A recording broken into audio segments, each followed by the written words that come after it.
komið live. Við erum live. Já.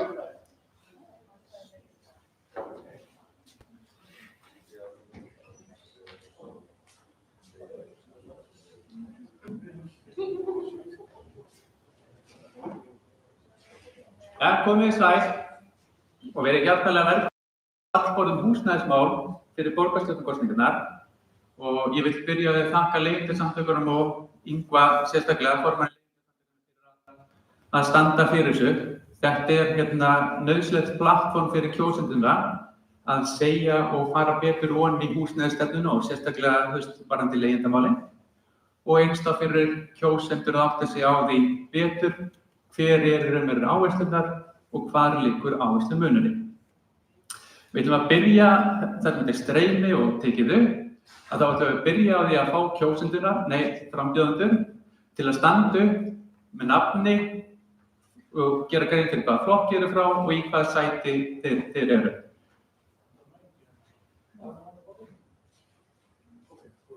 Gjörðu svo vel. Komið þið sæl, Einar Þorsteinsson heiti ég og oddviti Framsóknar í Reykjavík. Góðan daginn, ég heiti Silja Sóley Birgisdóttir og ég oddviti Sósíalistaflokksins í Reykjavík. Góðan daginn, ég heiti Heiða Björk Hilmisdóttir og er í öðru sæti á lista Samfylkingarinnar í Reykjavík og er borgarstjóri. Sæl, Bjarni Guðjónsson, ég er í öðru sæti á lista Sjálfstæðisflokksins. Takk fyrir þennan fund, ég heiti Sanna Magdalena Mörtudóttir og er oddviti Vinstrisins. Já, góðan daginn og gott að sjá ykkur öll.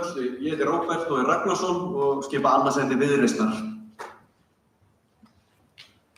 Komið sæl, Ari Edvald heiti ég og er oddviti Miðflokksins. Já, komið sæl, ég heiti Guðmundur Ingi Þóroddsson og er oddviti Flokks fólksins og er leigjandi. Góðan daginn, ég heiti Baldur Borgþórsson, skipa annarsæti hjá okkar borg, XR. Takk fyrir frábært boð, Oktavía Hrund heiti ég. Ég er formaður Pírata og skipa þriðja sæti á lista okkar til borgarstjórnar. Kærar þakkir.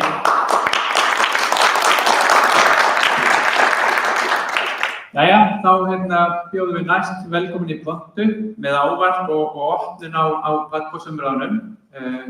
Ragnar Þór Ingvarsson, félags- og húsnæðismálaráðherra, gjörðu svo vel.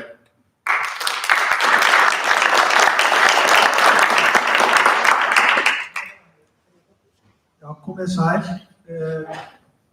Takk fyrir að halda þennan fund. Það er auðvitað gríðarlega mikilvægt í aðdraganda sveitarstjórnarkosninga að þessi málaflokkur sé settur á dagskrá og hann gert hátt undir höfði þar sem að staðan á leigumarkaði auðvitað eitt og bara staðan á húsnæðismarkaði eitt stærsta kjaramál, myndi ég segja, samtímans. Ég ætla að kannski byrja á því að fara svona mjög lauslega yfir svona stóru atriðin í uppbyggingarsögu á félagslegu og hagnaðardrifnu húsnæði á Íslandi og svona stóru sigrarnir sem að meðan annars náðust með lögum verkamannabústaða árið 1929. Næsta stóra mál var uppbygging Breiðholtsins 1965. Þetta voru stórir og miklir sigrar sem að náðust fyrir tilurð baráttu verkalýðshreyfingarinnar. Þetta hefur komið og verið svona helsti drifkraftur stærsta umbótaverkefna á húsnæðismarkaði hingað til. En það hafa líka verið ósigrar eins og síðustu aldamót þegar verkamannabústaði var lagt niður. Þannig að saga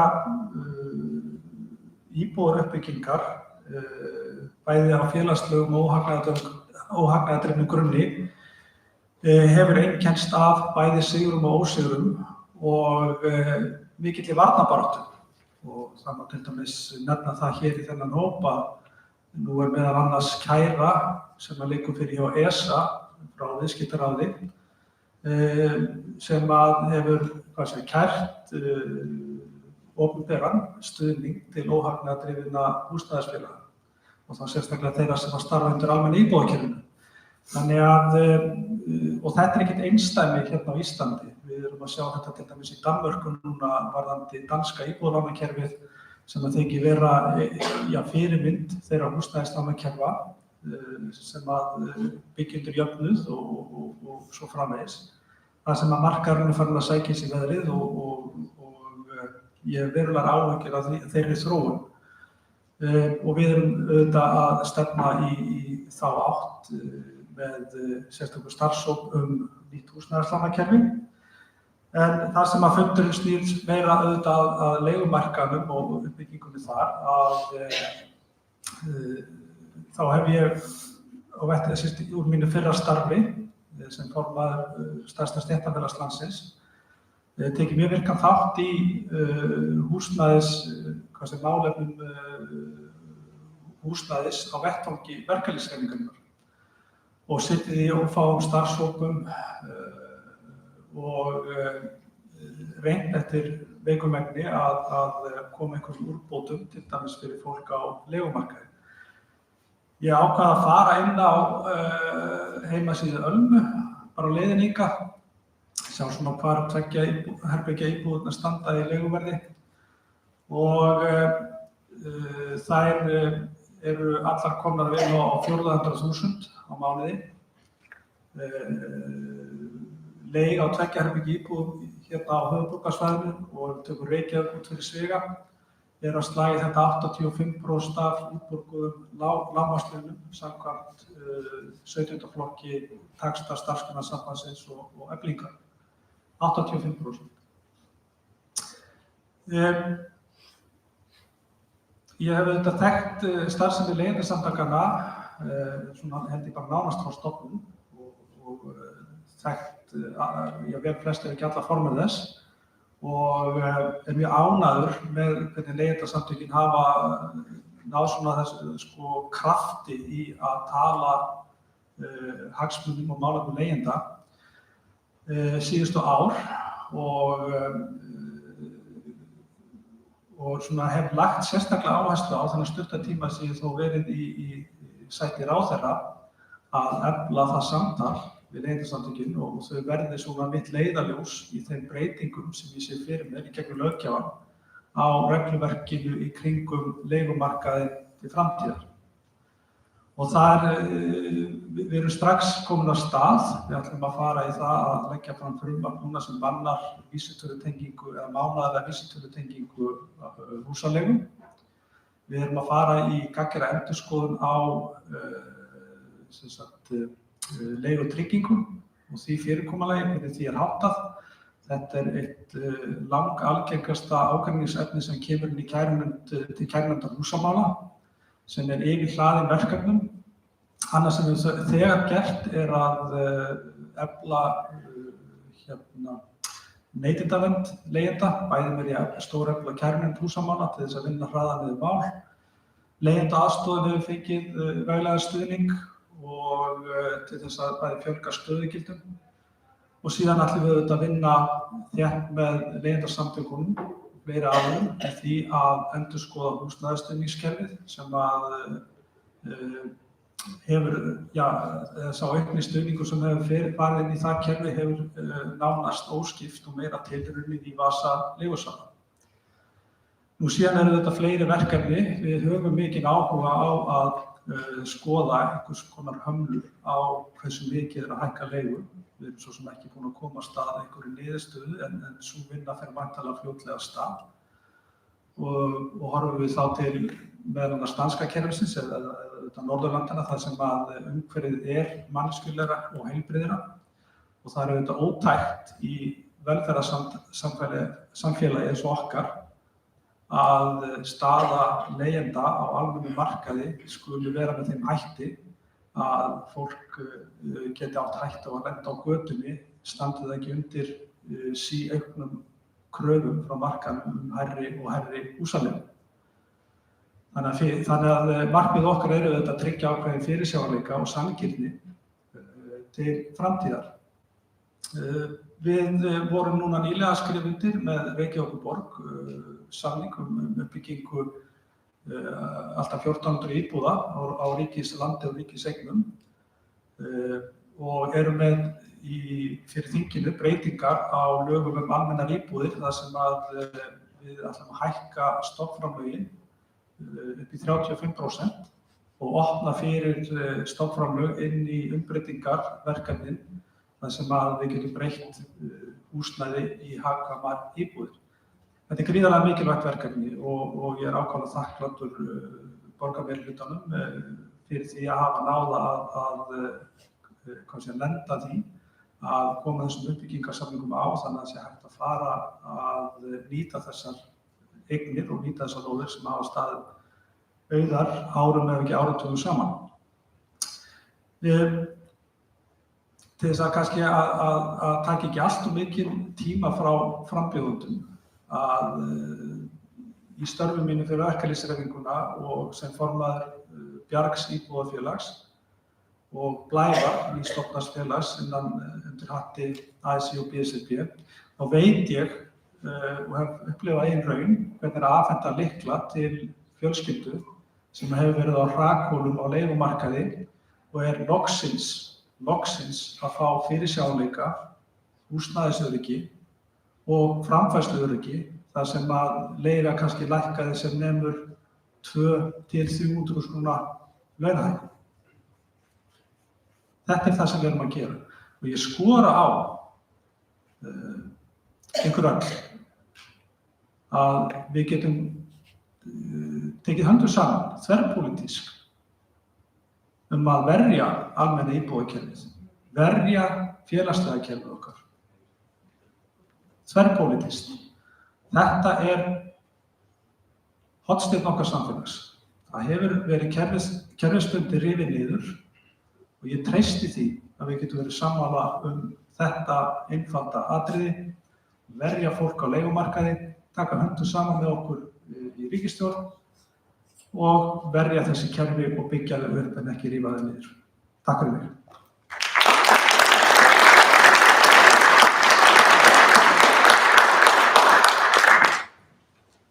Við þökkum Ragnari Þór kærlega fyrir hans ávarp og þá ekkert að vanbúin eða hefja dagskrána, hún metnaðarfull. Þannig að þið verðið að virða það eru tímamörk á hvað þið getið sagt. Við því miður komum ekki alltaf öllum og en reynum okkar allra besta.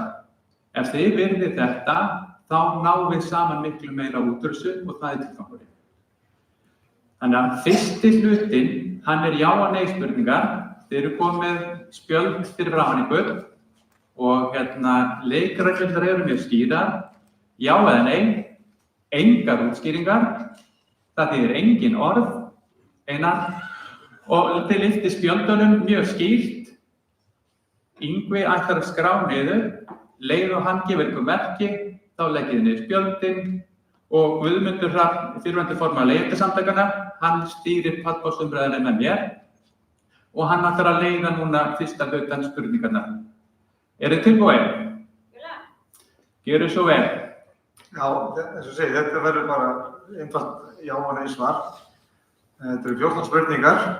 Við erum bara að skýra afstöðu framboðana til þessara spurningar sem eru eftirverandi. Við skulum byrja á spurningu nr. 1. Teljið þið húsnæðismarkaðinn sanngjarnan fyrir meginþorra almennings í dag? Nokkuð skorin norsk það er allir sammála það. Er allir búin að svara? Já, allir búin að svara. Ok. Allir nei, þetta áhugavert. Svo komið annar spurningu. Teljið þið það ríki jafnvægi á húsnæðismarkaði? Þetta þið fattið ekki að þessi prófi. Spurning 3. Teljið þið að óeðlilega há hagnaðarvon á leigumarkaði sé tilkomin vegna þess að það ríkir ójafnvægi á húsnæðismarkaði?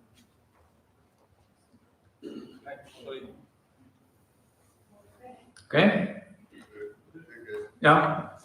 Það að segja, hvort að óeðlilega há hagnaðarvon á leigumarkaði orsaki ójafnvægi að sé vegna ójafnvægis og húsnæðismarkaði.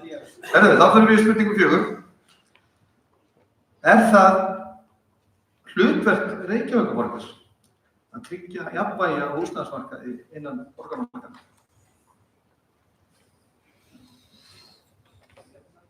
Já. Spurning nr. 5. Eða finnst ykkur eðlilegt að leiguverð ákvarðist eingöngu af samningsstöðu leigjenda og húsnæðiskorti sem hefur verið ríkjandi síðustu 15 árum? Það er finnst ykkur eðlilegt að leiguverð ákvarðist eingöngu af skortinum og samningsstöðu leigjenda?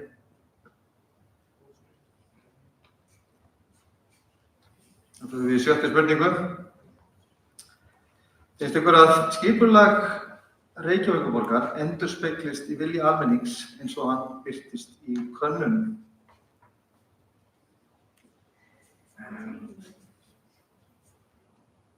Þetta er góð spurning. Ég sé að það er fullt af efni fyrir okkur til að spyrja ykkur út úr. Já, spurning nr. 7. Ætti Reykjavíkurborg að standa og framkvæma reglulega húsnæðiskannanir aftur eins og gert var áður? Spurning nr. 8. Finnst ykkur staða leigjenda vera ásættanleg?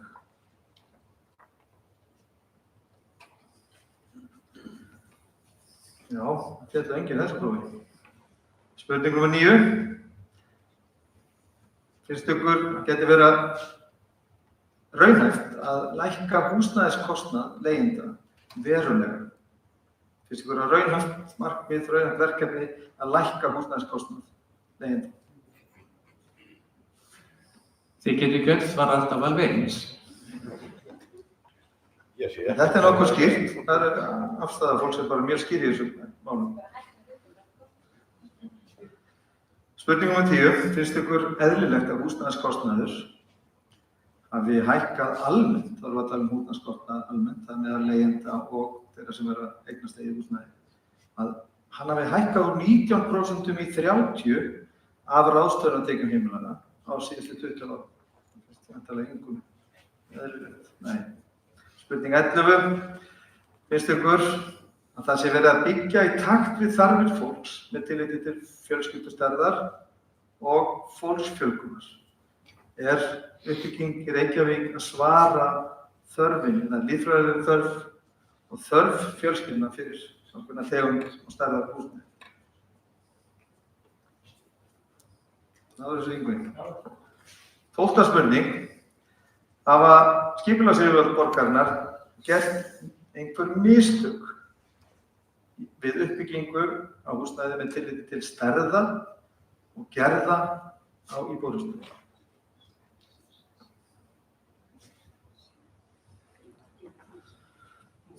Þrettánda spurning. Finnst ykkur það ásættanlegt að aðeins 3,2% fyrstu kaupenda komist inn á eignamarkaði án aðstoðar, það er að segja aðstoðar fjölskyldna eða venslafólk? Það er ekki eðlilegt. 14. og síðasta spurningin í þessum hraðaspurningum. Teljið þið að öflugt almennt íbúðakerfi, þessi almennar íbúðir, geti haft jákvæð verðmyndandi áhrif á leigumarkaðinn? Það er að öflugt almennt íbúðakerfi getur það haft jákvæð áhrif á verðmyndun á almennum leigumarkaði? Já. Herðu, þá er þetta komið fram. Afstæð ykkar mjög skýr í þessu, enda svona mjög skýra spurningar. Var einhverja spurningar sem fannst ykkur óskýrar, ekki alveg skýra forsendur á bakvið? Nei, ok, takk hérlega fyrir þetta. Þetta var til að leggja tóninn, þannig að við getum séð gróflega afstöðu ykkar og svo ætlum við að taka þessar spurningar og aðeins fara dýpra og ræða þær saman. Leikreglurnar eru eftirfarandi. Það munu allir ekki fá að svara öllum spurningum. Við ætlum aðeins að byrja með svona 2-4 til að byrja með, sjá hvað við tökum mikinn tíma. Spurningarnir eru þó nokkuð margar og svolítið raða tempóin út frá því. Við ætlum að reyna að vera sanngjörn og velja svolítið út frá svörum og áherslum. Markmiðið er skýrt þegar þið talið, skýrt, stutt, hnitmiðað og raunverulegar umræður. Það sem við munum fá núna er annars vegar spurningar sem voru úr þessum já-nei-spurningum.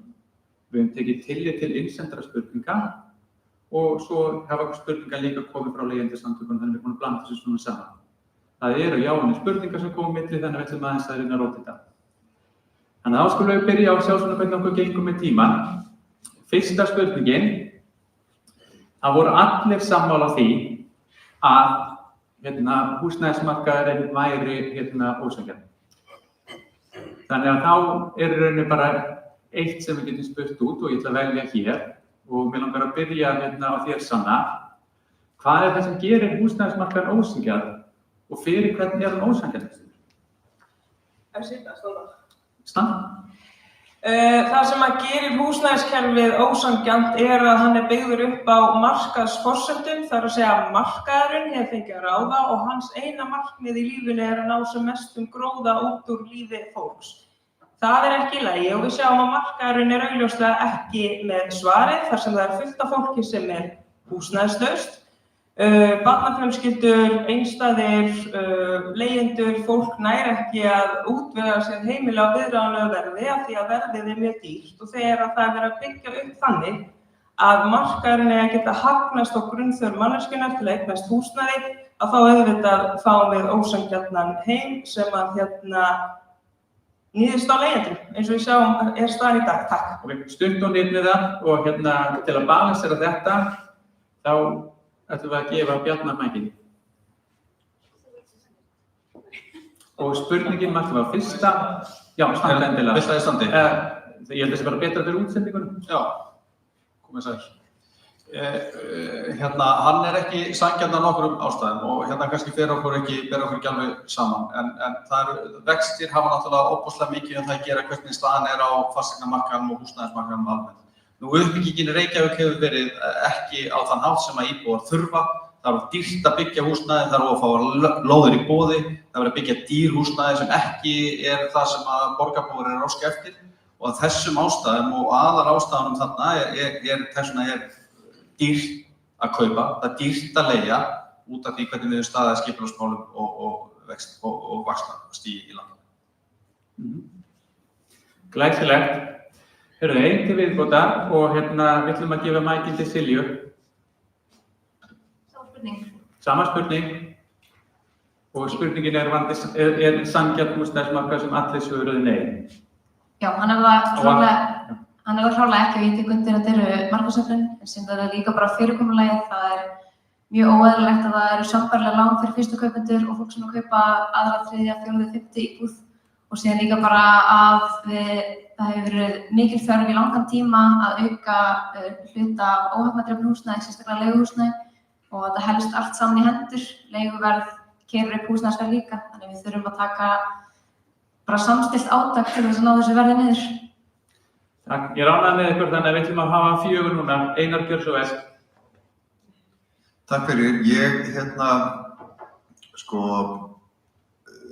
Þó að ég telji að séreignarstefnan sé svona kannski hornsteinninn á okkar húsnæðismarkaði, þá er vandinn sá að það er markaðsbrestur á þessum markaði sem þýðir það að markaðurinn leysir ekki húsnæðisvandann sem við erum að glíma við. Þess vegna þurfum við opinber inngrip og stuðning við húsnæðisuppbyggingu.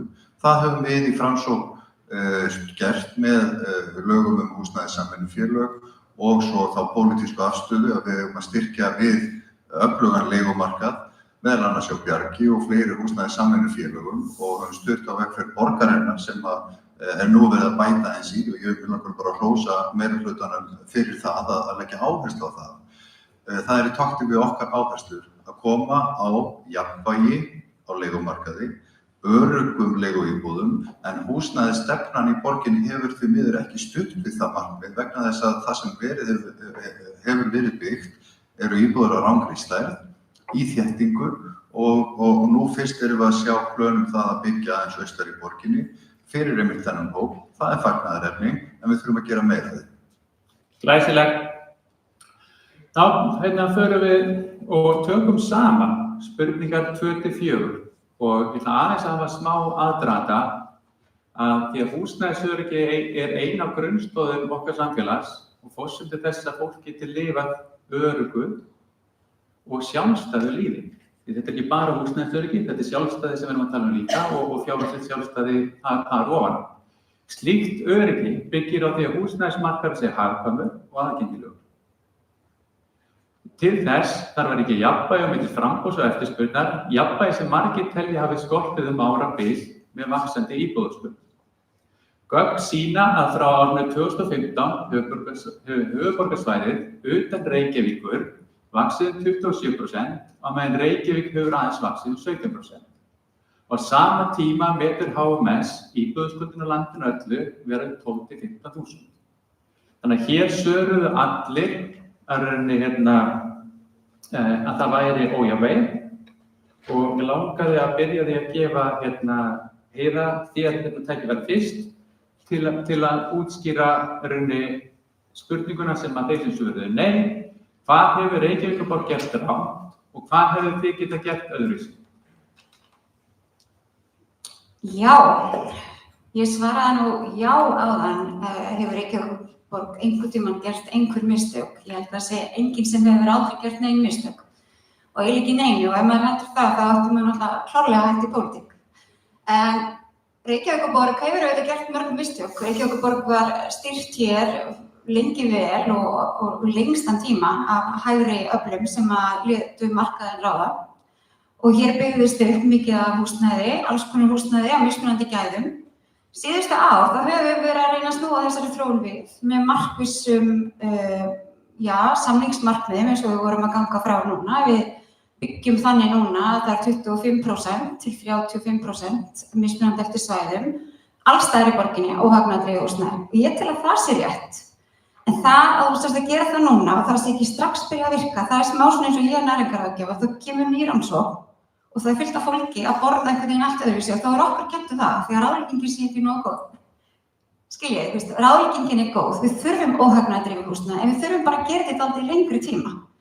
Og ég held að við séum farin að finna þetta núna, við sjáum til dæmis núna félagsbústaðir, við höfum sett inn kauprétt fyrir félagsbústaði og 5% húsnæðir sem að byggjast upp í borginni. Núna eru innan við 500 manns að byggja eftir almennu félagsleiguhúsnæði. Áður voru þetta 2000, yfir 2000 og það sama er hinum megin og núna sjáum við uppbyggingin í borginni á óhagnaðardrifnu húsnæði. Það er eiginlega eini staðurinn á landinu þar sem virkilega er verið að byggja upp fyrir alla. Þannig að ég vil segja að við höfum gert rétt en í fortíðinni gerðum við rangt og það er skuld sem við þurfum að byggja og þess vegna þurfum við að halda áfram á sömu braut. Ari, bregðast við þessu? Já, ég er mjög ósammála þessu. Ég hef verið að birta greinar einmitt upp á síðkastið, Vísindablaðinu á miðvikudaginn og svo Vísir það í gær og í dag sem kom inn á þetta. Ég tel að það sé mikill markaðsbrestur og ég tel að borgaryfirvöld beri mjög mikla ábyrgð á því ástandi og það sé sérstaklega síðustu 10 árin. Með þessum ósveigjanlega samningi vaxtamörk sem hefur skapað gríðarlegan lóðaskort og er aðal ástæðan fyrir því að fermetraverð í Reykjavík hefur hækkað 60% síðustu 5 árin að fólki hefur fjölgað 5%. Og auðvitað er þetta það sem er að koma í veg fyrir að fólk geti eignast þak yfir höfuðið sem könnun HMS sýndi að 95% fólks vilja. Þó verðum við alltaf að hafa öflugan leigumarkað og líka félagslegt húsnæðiskerfið. Þá er auðvitað ekki markmið að það verði stærri og stærri hluti. Því við vitum að það er mjög mikilvægur þáttur í félagslegum jöfnuði á Íslandi að búa í eigin húsnæði. Takk. Takk fyrir þetta. Baldur? Hver var spurningin? Spurningin var út frá jafnvægi húsnæðismarkaði. Hefur Reykjavíkurborg gert, hvað hefur Reykjavíkurborg gert rangt og hvað hefur þið viljað gera öðruvísi? Ég held að ég kjósa að svara þessu með að segja frekar hvað hafa þið gert rétt síðustu 30 árin og það er bjarg. Ég vil nefna það dæmi sem að ég tel mjög vel hefnað og það vel hefna á sínum tíma var í borgarstjórn 1822 hafði samband við einstakling sem ég þekkti og fekk íbúð þar og hitti í framhaldinu fjölda leigjanda þar sem voru allir mjög ánægðir. Ég spurði þá á einni spurningu ef ykkur byðist að kaupa þessar íbúðir í staðinn fyrir að leigja og við myndum sjá til þess að það væri framkvæmanlegt. Þá var 100% svörun já. Þess vegna mitt framboð með svokallaða séreignarstefnu en að sjálfsögðu erum við með félagsleg úrræði áfram en við viljum sjá þörfin á því minnka. Eina leiðin til að rjúfa fasteignamarkaðinn úr þeim böndum sem hann í dag að við segjum okurvöxtum stríð á hendur. Það gengur ekki að íbúar Reykjavíkurborgar eða á Íslandi greiði 540.000 krónur í vexti á mánuði af láni á 3-4 herbergja íbúð meðan að samlandar okkar í Svíþjóð greiða innan við 100.000 krónur. Þar liggur vandinn, allt annað plástur. Takk. Takk hérlega. Þetta gengur bara nokkuð vel, þannig að við ætlum aftur að leyfa fjórum að koma af stað og Róbert, gjörðu svo vel. Já, takk. Ríkisnefndin gert vel og annað sem hefur gengið verr. Við erum búin að vera að skipuleggja fyrir íbúðir fyrir þjóð sem ekki til stað, sem þetta okkur vantar íbúðir sem eru 60-80 fermetrar á lægra verði sem hendur þá betur fyrir fyrstu kaupendur og eldra fólk. Og við erum alltaf bara í þeirri stöðu að Reykjavíkurborg eins og sömu önnur sveitarfélög eru háð tekjum af byggingarétti inn í sín rekstur til þess að geta bara staðið undir rekstrinum. Og núna staðan orðin þannig að 1/3 af byggingarkostnaðinum umsýsla, byggingaréttargjöld, lóðagjöld, hönnun og vextir. Og það náttúrulega sem keyrir upp verðið svolítið í þessu. Þannig að 2/3 eru framkvæmdakostnaðir raunverulegir og óhagnaðardrifnu félögin að ná að byggja á svona nær framkvæmdakostnaðinum án þessari umsýslukostnaðar. Og það kannski grunnurinn af því að þau geta boðið þetta góða verð. Það það sem við þurfum að halda áfram með. Við erum svona aðeins stöðutékk. Ég mjög ánægður með það. Leiðið ég bendi ykkur merkjum tíma að þá virðið þau strax og takk fyrir það. Númer 3 og Guðmundur Rafn ætlar að taka það. Já, spurning var samningsstöðu leigjenda. Og þið svöruðu öll að það væri hún væri ósættileg. Þetta úr spurningu 5. Já. Og það svöruðu allir já, nema Baldur, þú svaraði því nei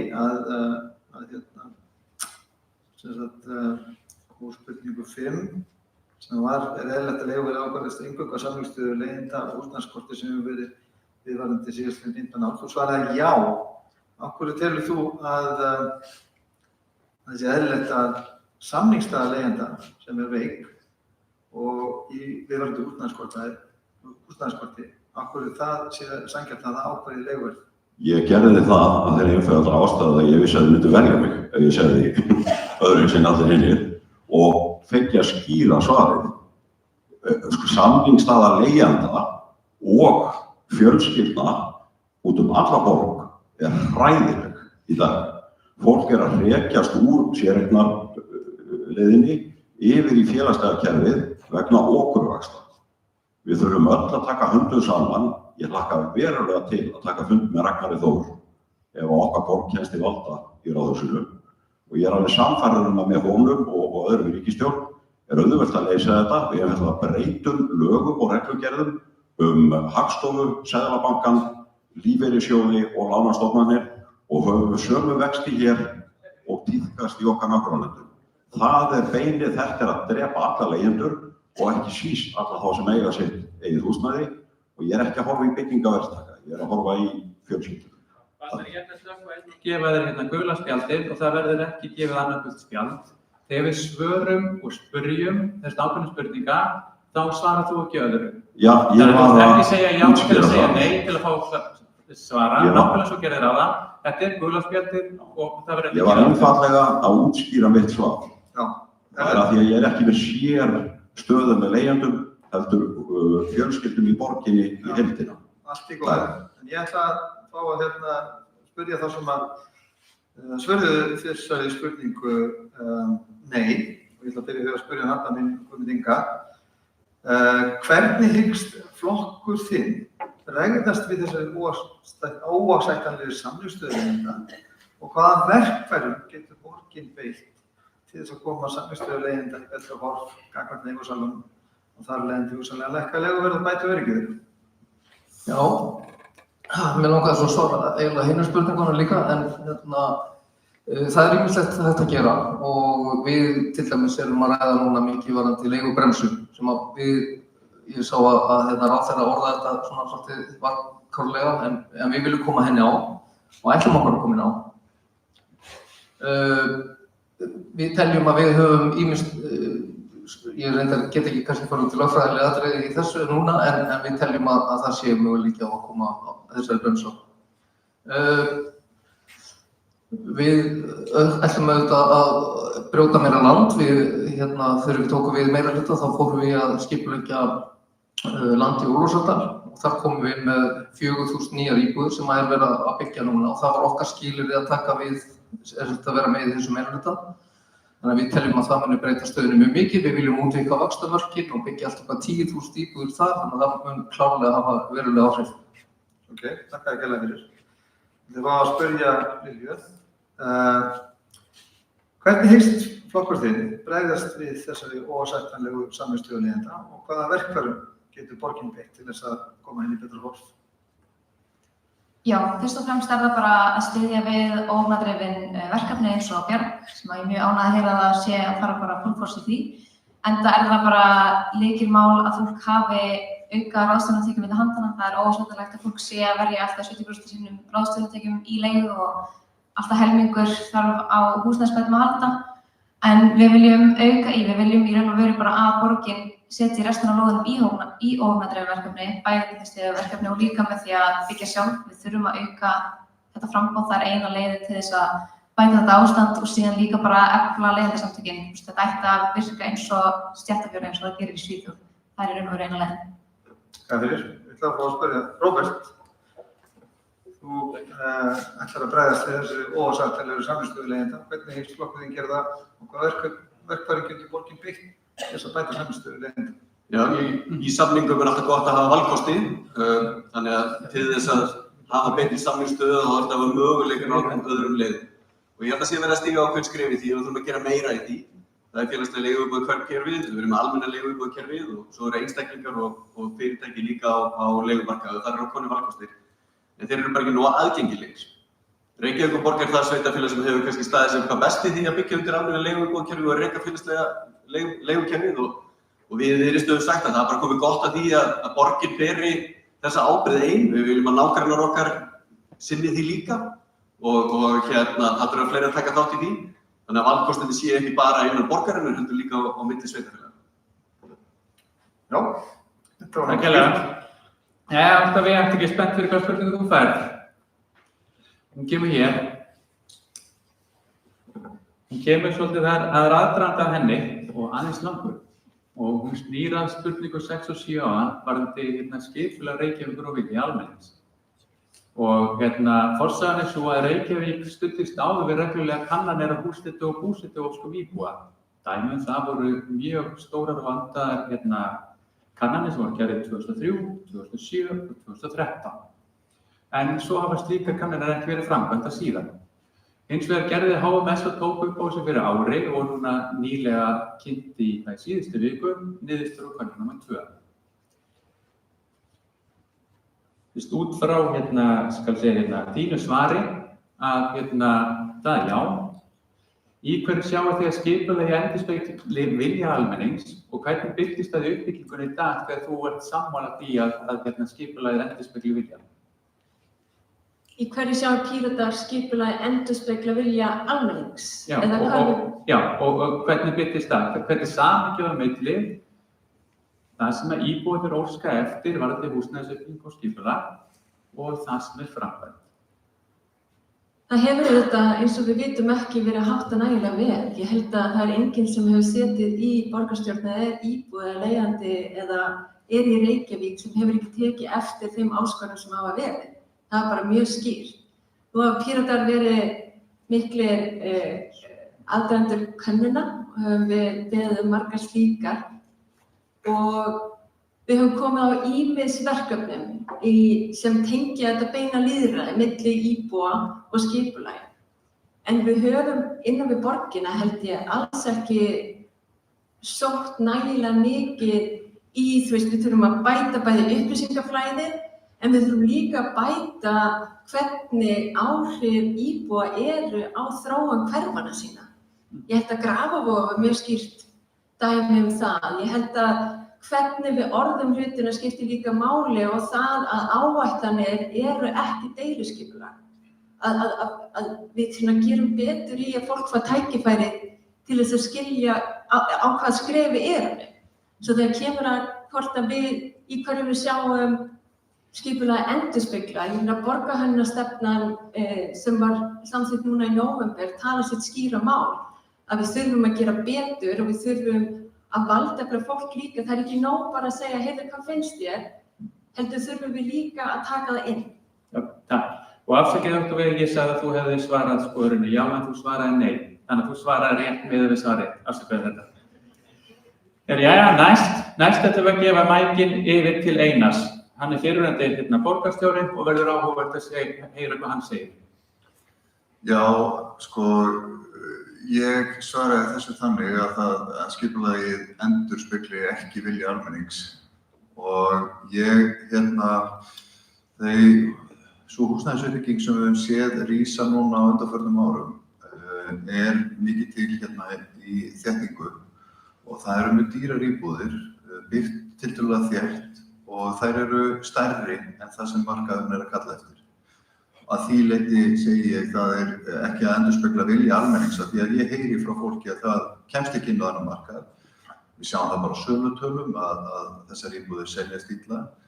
Skipulagsstefnan að hafa ekki nægilegt aðgengi að bílastæðum truflar líka þennan markað og aðgengi á grænum svæðum og ljósvist og slíka. Þessi umræða hefur blossað upp á þessu kjörtímabili af því að þessi áform sem áður fyrr voru í glærusýningum, nú líta þeir dagsins ljós og við þurfum að vinda ofan af þessu. Þannig að til þess að endurspegla betur vilja almennings og byggja til dæmis fyrir óhagnaðardrifnu húsnæðissamvinnufélögin sem við erum áfram að gera, þá veit ég að krafan frá þeim að byggja austar í borginni, til dæmis í Úlfarsfelli, þess vegna hrósaði ég því hérna áðan. En svo bara ýmislegt fleira sem við þurfum að gera, fleiri slík svæði. En skipulagsstefnan og það minnst borgarhönnunarstefnu, við höfum stutt þá vinnu, en þetta bara mjög seint í rassinn gripið og nú eru þessi hverfi svona og við þurfum að gæta því að á næsta kjörtímabili að vinda ofan af þessari þéttingarstefnu eins og hún hefur verið praktísert. Takk hérlega. Jæja, og þá erum við til núverandi borgarstjóra og Heiða var eina sem svaraði já við að það væri samræmi milli skipulags- og búsetukannana og Heiða til að vera bregðast því. Já, ég ætla að segja það að þegar byggð skipulögð, þegar það búið til skipulag, þá það út frá þeim gögnum sem til eru á þeim tíma. Og Reykjavíkurborg hefur verið í ákveðinni forystu þar og eins og þú segir, Reykjavíkurborg var lengi með kannanir sem að núna eru komnar yfir til Húsnæðis- og mannvirkjastofnunar og eru að verða betri. Og við segjum bara einfallega því betri kannanir, því betra upplýsingar, því betri gögn sem við höfum, því betur skipulegjum við í takti það sem þarf. Hins vegar hefur kannski svolítið breyst á undanförnum árum, eitthvað sem líka að koma fram í gögnum frá HMS. Að fólk að óska núna eftir minni íbúðum, kannski að hluta til vegna þess að þær eru orðnar dýrar, en líka vegna þess að yngra fólk núna sækja meira í minni íbúðir, af því það vill fjárfesta minna í fasteignum og meira í því að geta ferðast og gert skemmtilega hluti sem kannski okkar kynslóð gerði ekki. Það ákveðnar breytingar og þannig þá bregðumst við því núna.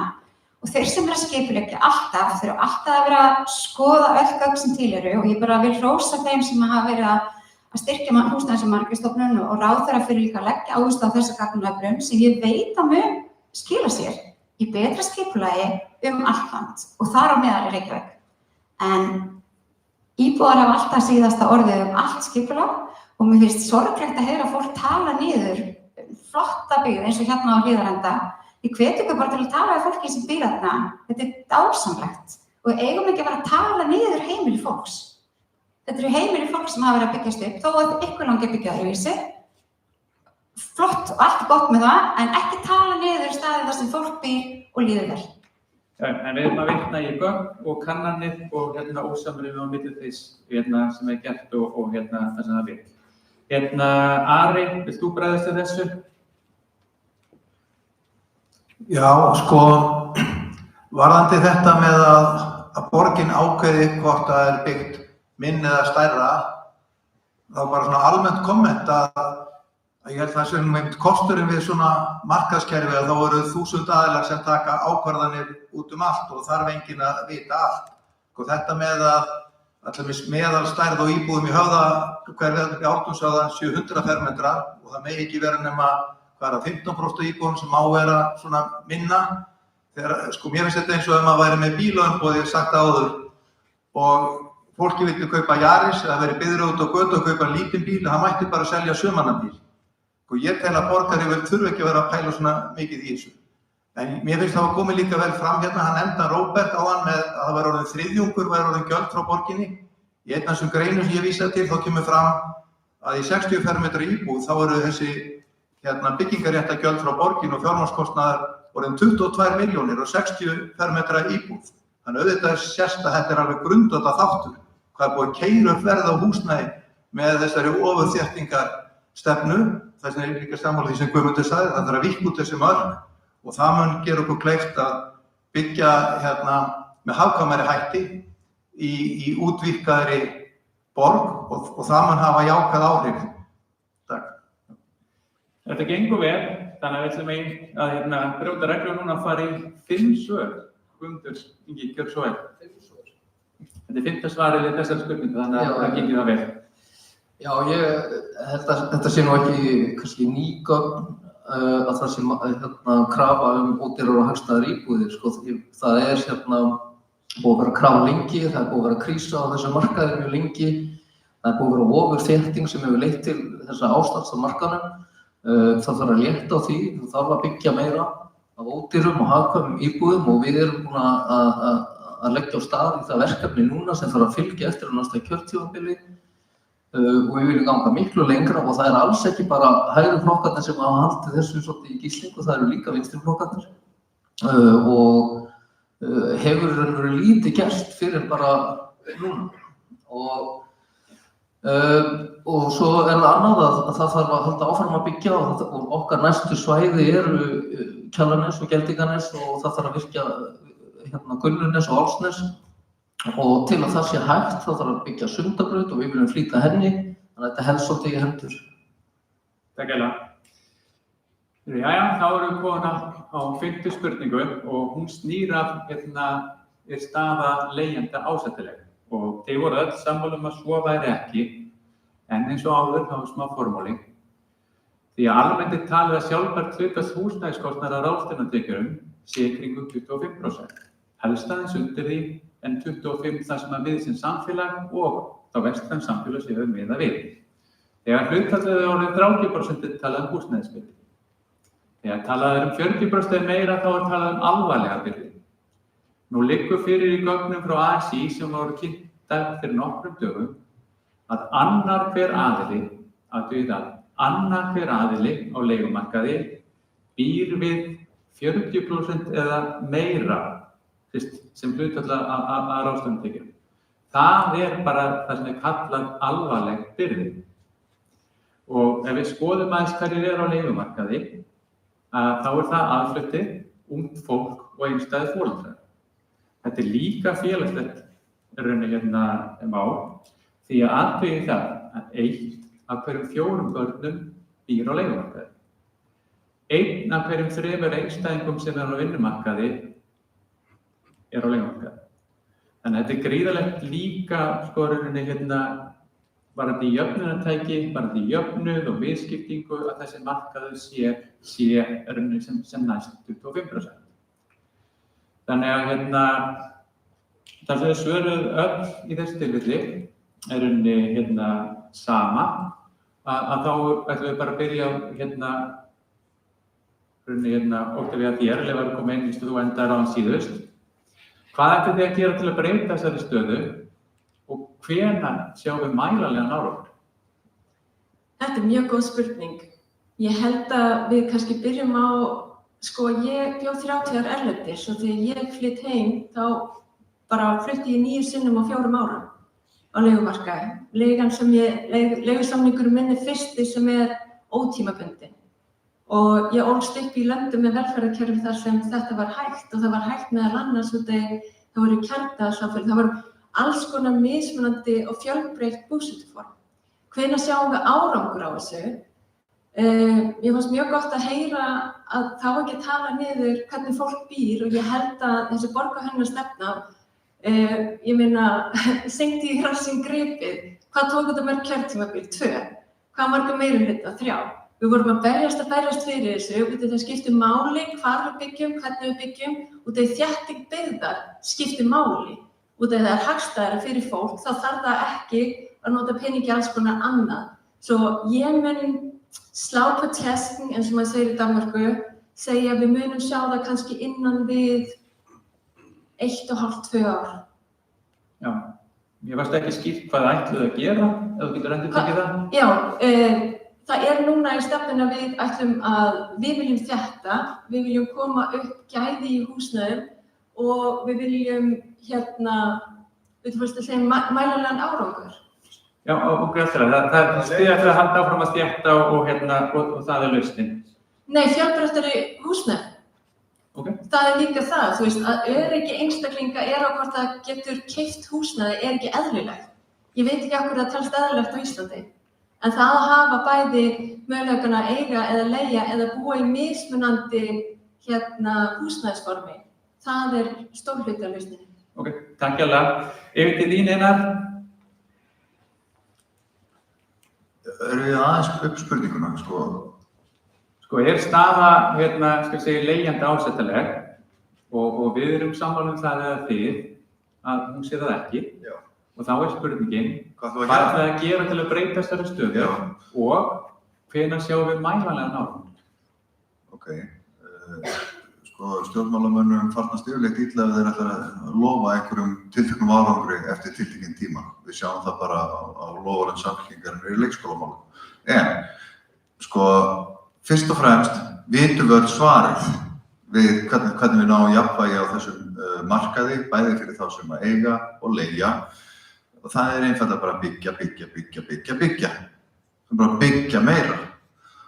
Ryðja meira land, byggja íbúðir sem að svara kalli markaðarins og það alveg rétt sem að hér við nefnt. Við þurfum að horfa á fleiri svæði. Það náttúrulega Keldnalandið framundan. Ég hef áhyggjur af því vegna þess að það ríkið með kröfum það hámarka arðinn sem að ríkið fær fyrir hverja íbúð og sem þýðir það að það að byggja mjög þétt en við sjáum það að almenningur hverfa frá þeirri hugmynd.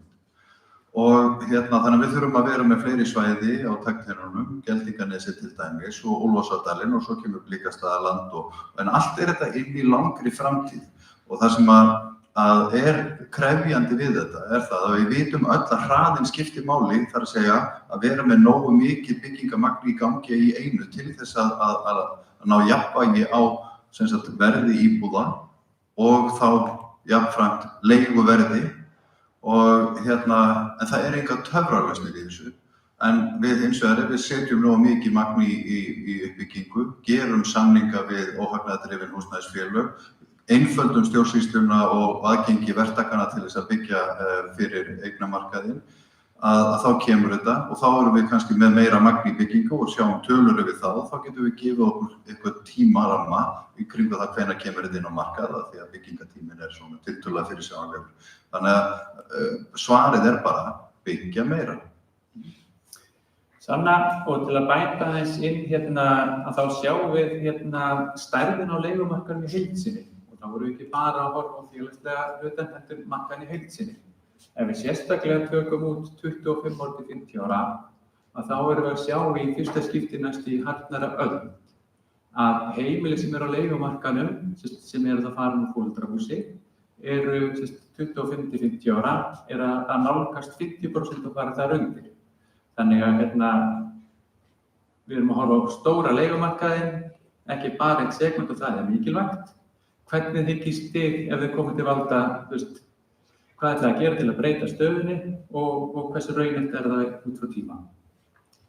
Það þarf að byggja á samfélagslegum forsendum, það er að segja að borgin komi meira að uppbyggingu húsnæðis, að borgin sé sjálf að byggja eða koma að verkefnum sem að liðka fyrir samfélagslegri uppbyggingu eins og til að mynda uppbyggingu með verkalýðshreyfingunni. Borgin hefur verið að byggja eins og með húsnæðisfélaginu Bjargi og ég tel eðlilegt að það sé haldið áfram og jafnvel stóraukið og ég held líka að því að við vitum hvað verkalýðshreyfingin hefur verið að gera góða hluti í þessum málum, ég held að geti verið líka bara góð aðgerð að við getum sammælst það að tala skýrt gegn öllum þeim sem að tala óhagnaðri húsnæði niður og reyna einhvern veginn að láta að líta út fyrir að vera eitthvað óeðlilegt. Því það alls ekki óeðlilegt að við séum að byggja heimili fyrir fólk, að við séum að tryggja að við séum öll með þessa grunnþörf. Þannig að í morgun held ég að sé grein þar sem einhver frá viðskiptaráði var að tala um að þetta leggja niður verkalýðsfélög sem hræðilegt því að við getum náð miklum árangri ef við myndum sammælast í því og setja fram þá skýrar kröfur og verðum betur sett sem samfélagi ef viðskiptaráð yrði lagt niður. En það sem þarf að gera sem sagt að fjarlæga þessa hagnaðarkröfu af því þegar einkaaðilar eru að byggja þá eru þetta markmið þeirra að sjúga sem mest út úr leigjendum, fyrstu kaupendum, ungu fólki, barnafjölskyldum, þeim sem eru að leita eftir húsnæði. Það óeðlilegt. Við þurfum að viðurkenna að markaðurinn ekki að fara að leysa hlutina, hann vill hafa hlutina svona og þess vegna á borgin að koma að uppbyggingu. Hún á að gera það sjálf og hún á að byggja með óhagnaðardrifnum aðilum. Róbert, næst yfir til því. Já, það kannski verið fann að nálgast meira eitthvað svona pólitík og heyrum sem þetta séreignarstefnan megin og algjörlega sósíalísk uppbyggingarstefna og niðristi frjálslynduflokkur og við teljum þessi gott að séu valkostir fyrir alla að það sé séreign og það sé virkur leigumarkaður og í því felst á að við þurfum að reyna að fjölga þessum valkostum. Og Viðreisn stendur að því ásamt Flokki fólksins að koma núna á byggju 1400 íbúðir á ríkislóðunum og það eru ýmis tækifæri. Ýmis tækifæri sem byggjum á ógnardrifið, það eru líka tækifæri til þess að innleiða nýjar hugmyndir eins og til dæmis að við förum að byggja þá hús fyrir undir 30 til dæmis. Við könnumst við það að það eru valkostir fyrir eldri en 60. Af hverju erum við ekki líka með valkostir fyrir undir 30? Þannig að það er eitthvað sem við getum alveg hugsað okkur. En svo þurfum við líka, þegar við erum að bjóða okkur fram til þess að taka góðar ákvarðanir, að við þurfum að hætta að láta koma okkur á óvart það sem er algjörlega fyrirsjáanlegt. Það var algjörlega fyrirsjáanlegt að við værum að eldast og með hliðsjón og þróunin í Skandinavíu var algjörlega fyrirsjáanlegt að það væri þörf fyrir smærri íbúðir vegna þess að börnum fer fækkandi per fjölskyldu. Þannig að við þurfum að taka góðar ákvarðanir á grundvelli þess sem við vitum og við sjáum að það er að fara að gerast. Takk hérlega, Róbert. Baldur? Já, hvað ætlar okkar borg að gera til að koma þessum málum í rétt horf? Það er mjög einfalt, við ætlum að segja okurvöxtum stríða hendur og ég get rökstutt það að með þeim hætti að með einu litlu dæmi. Stúdíóíbúð í mínu hverfi er til sölu í dag. Sá sem á þá íbúð er að bugast undan vaxtagreiðslum sem í dag þetta er stúdíóíbúð, 50 milljónir íbúð. Hann er að greiða 325.000 krónur í vexti á mánuði. Og þetta er bara Landsbanki Íslandsbanki allra landsmanna. Þar eru vextirnir bara þannig í dag. Þannig að það er alveg sama hvað við tölum hér rót vandans eru okurvextir sem eru tilkomnir vegna kerfis sem er sett upp til að verja fjármagnseigendur fram í rauðan dauðan á kostnað almennings og fyrirtækja. Þessi aðili bara í lokin með þennan unga mann sem ég þekki sem er í vandræðum, hann getur ekki búið í íbúðinni, fluttir heim til foreldra á ný, leigir íbúðina út fyrir 200.000 krónur sem er hálflega og borgar sjálfur 200.000 vegna fasteignagjalda, auka vaxtana á afborgunum af íbúðinni. Þannig að það eru tveir ungir menn að borga sig på 200.000 kallinn til að standa undir lítilli stúdíóíbúð. Þetta er svo galið að það hljóta allir að sjá það. Og þess vegna segi ég Ragnarsson, hlakka til að hitta það eftir kosningar og við förum við þetta mál saman. Það er einfalt að lesa það, mjög einfalt. Takk Baldur. Jæja, þá erum við okkur vegna vel og þá erum við komin svörum 10.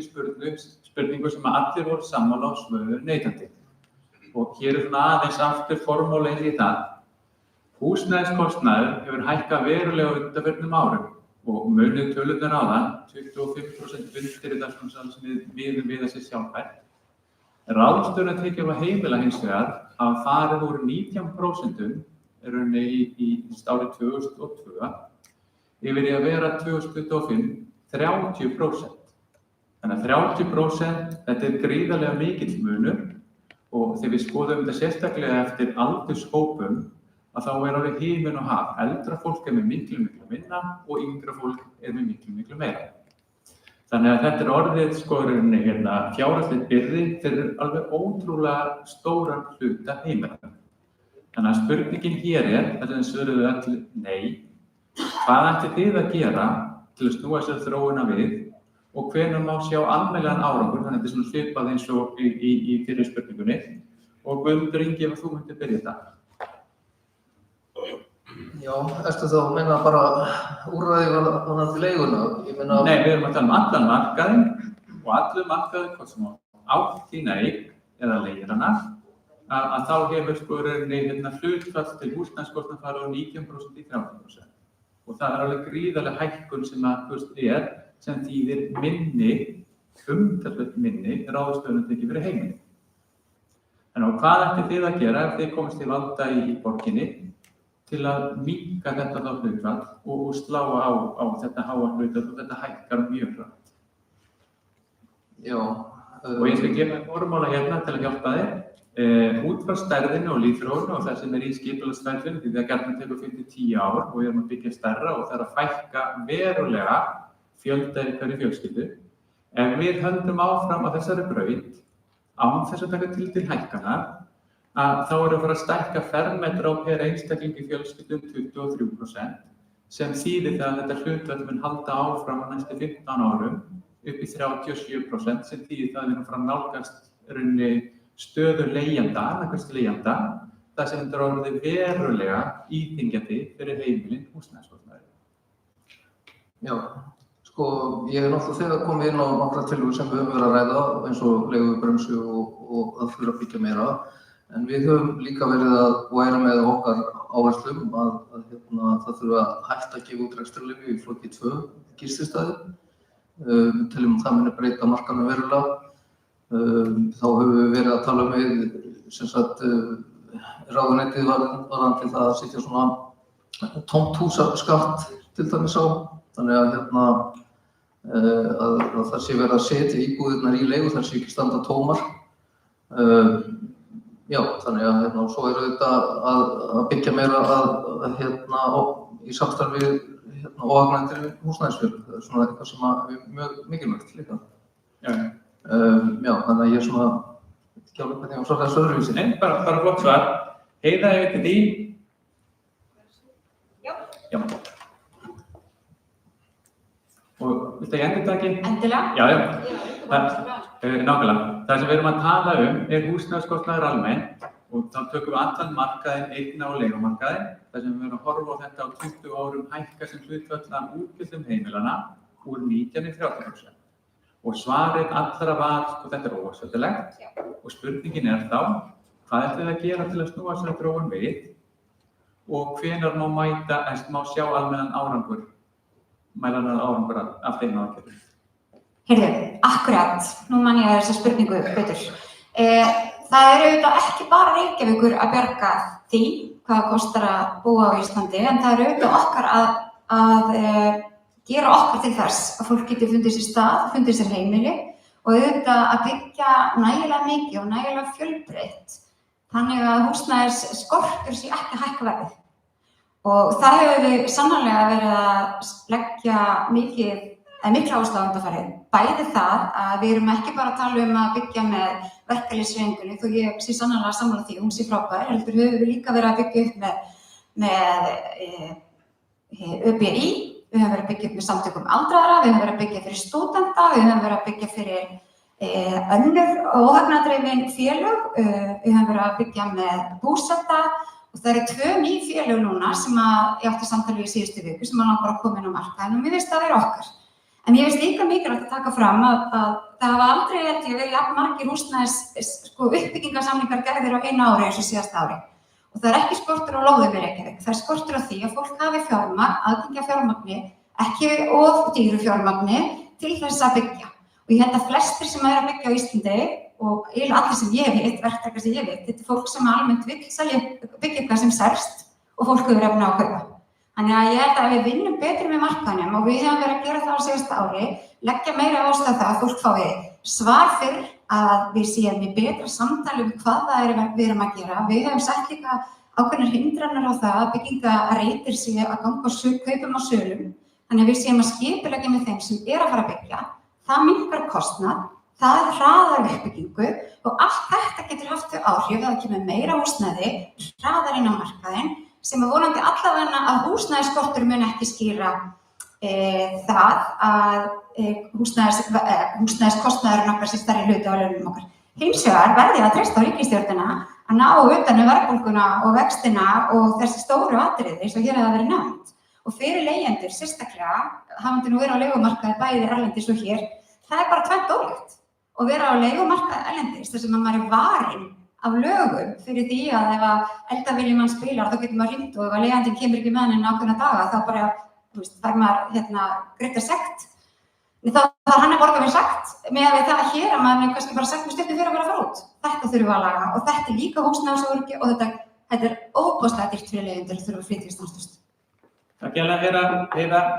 Bjarni, hér hefur komið fram að það sé lóðaskortur og hins vegar það sé ekki lóðaskortur. Þannig að þín viðbrögð við hvað er það sem að drífur húsnæðiskostnaðinn svona svakalega upp. Við hefum heyrt tölur þar sem að fermetrinn fyrir fyrstu kaupendur er að hækka yfir 60% á 5 árum, meðan mannfjöldaaukningin er aðeins 5%. Og þá aftur hvað veldur, og nú voru hans að víkka þessa spurningu, og hvað ætlum við að gera til að snúa þessari þróun við og hvenær munum við sjá árangur?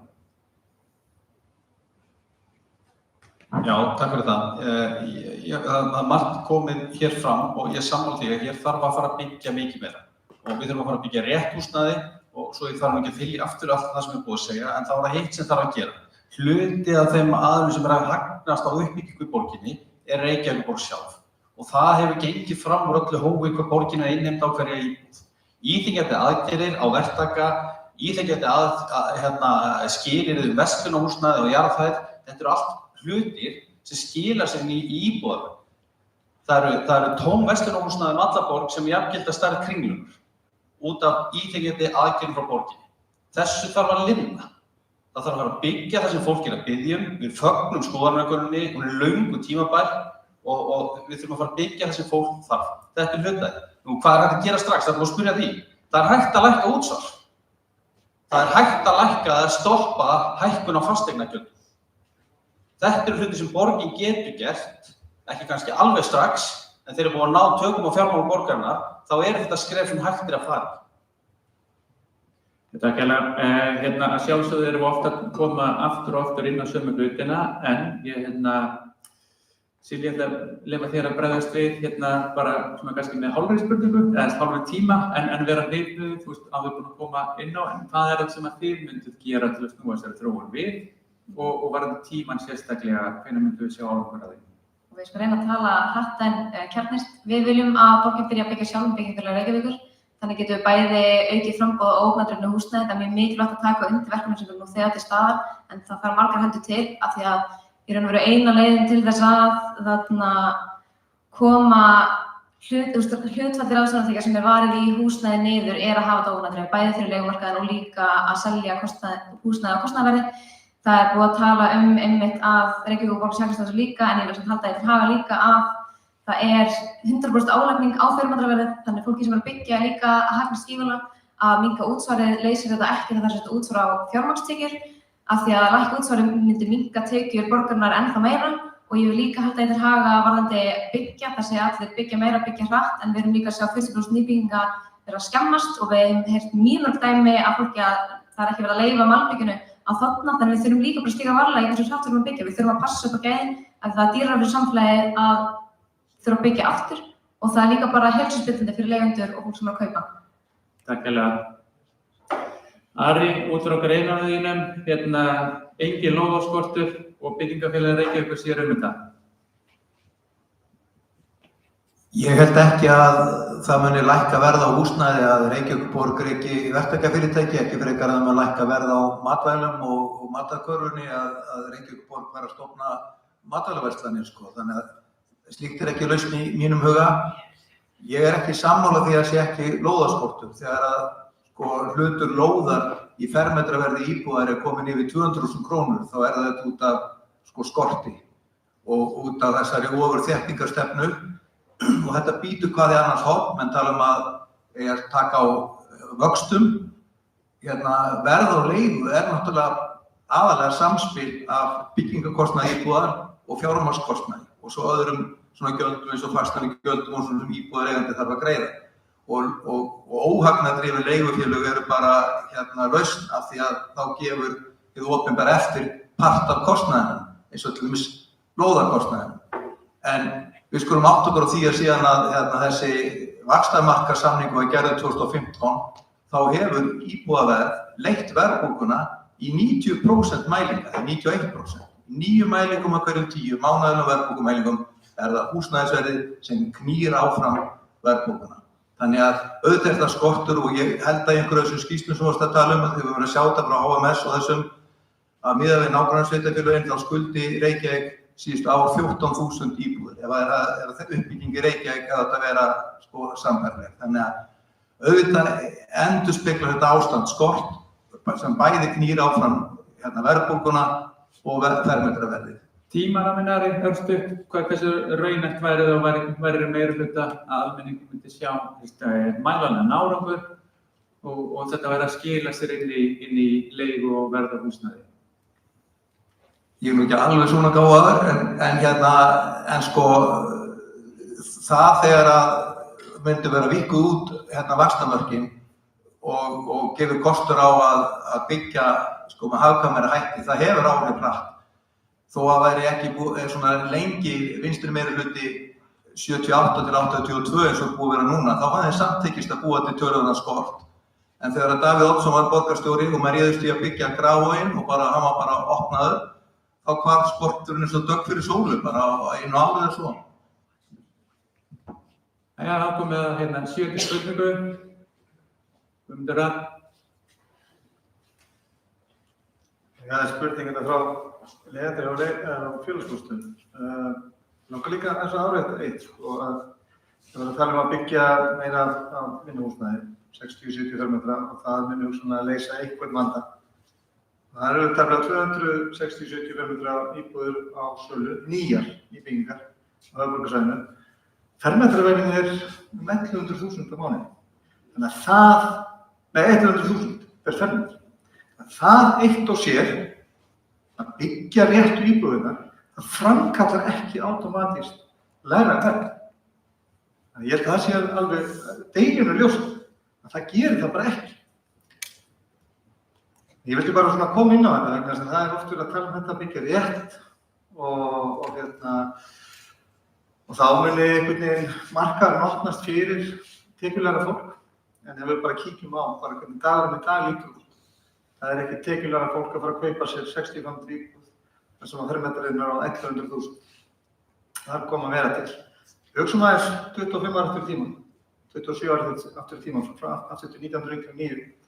Það voru 4 kerfi sem stóðu að húsnæðisuppbyggingu á landinu. Það voru sveitarfélögin, verkalýðsfélögin, samvinnufélögin og svo einkamarkað. Nú erum við bara með einkamarkað sem allur verkar á sama hátt. Það eitt módel í gangi, það að hámarka arðsemina. Það það sem ég sé sem stóra vandann á húsnæðismarkaði í dag. Það vegna þess að við erum bara með eitt kerfi í uppbyggingu húsnæði. Og það leiðir náttúrulega af sér ákveðna fákeppni og markaðsmisnótt. Þetta sé deginum ljóst, við þurfum að hugleiða þetta. Af hverju við erum í þessari stöðu? Það ekki út af því að markaðurinn getur ekki byggt. Það getur alveg byggt. Breiðholtið var byggt með hjólbörðum og malarstofum. Nú erum við með blussatrukka og krana út allt. Getan til staðar. En þetta spurningum hvaða módel ráðandi í húsnæðisuppbyggingu á Íslandi. Þetta bara svona smá veganesti. Og þess vegna alltaf mikilvægt vera með félagslegt húsnæði og það eru áhyggjuraddir hjá leigjendum félagsbústaða sporin hræða. Það er búið að leggja niður verkefni bústaðakerfið. Á stjórnartíma Framsóknarflokksins og Sjálfstæðisflokksins. Á stjórnartíma Framsóknarflokksins og Sjálfstæðisflokksins var settur upp sjóður sem varasjóður húsamála sem hafði það eina hlutverk að fá sveitarfélag á Íslandi til að selja allt félagslegt húsnæði frá sér. Og þess vegna held ég að þetta sé bara mjög réttmæt spurning sem að leigjandi frá félagsbústöðum beinir til fulltrúa Sjálfstæðisflokksins og Framsóknarflokksins. Hvort að það sé einhver hætt á slíku að flokkarnir munu mylja undan eins og félagsbústöðum, draga úr uppbyggingu félagslegs húsnæðis. Eða hugsanlega bara eins og kemur fyrir spurningunni leggja það niður.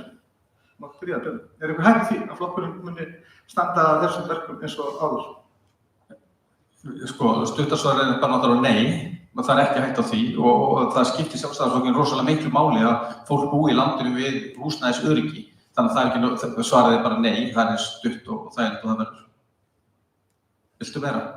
Já, þú mátt líka bara koma inn á hvernig sér Sjálfstæðisflokkurinn það fyrir sér að byggja upp félagslegt húsnæðiskerfi sem mætir þessum stóra hópi, við erum með 30% íbúa Reykjavíkurborgar á leigumarkaði, 30%. Og meðaltekjur leigjenda eru á bilinu svona 400–600.000 krónur á mánuði. Það var sýnt fram á það í húsnæðiskönnun HMS alveg frá upphafi og þangað til í dag að meðal húsnæðisbyrði leigjenda í kringum 44–45% af ráðstöfunartekjum. Hvernig ætlar Sjálfstæðisflokkurinn að mæta þessu? Það er að segja að 30% af borgarbúum og öll þessi börn sem þarna búi ekki veita gríðarlega óryggi og íþyngjandi húsnæðiskostnað. Hvað ætlar að gera í þessu? Já, það er alveg ljóst að það þarf að styrkja rekstur félagsbústaða. Hann er kannski ekki alveg eins og hann ætti að sér að vera. Eitt af því sem hægt er að gera bara tiltölulega hratt og gera strax er að skoða hverjir eru inn í félagskerfinu, hverjir eru að leigja íbúðir félagsbústaða.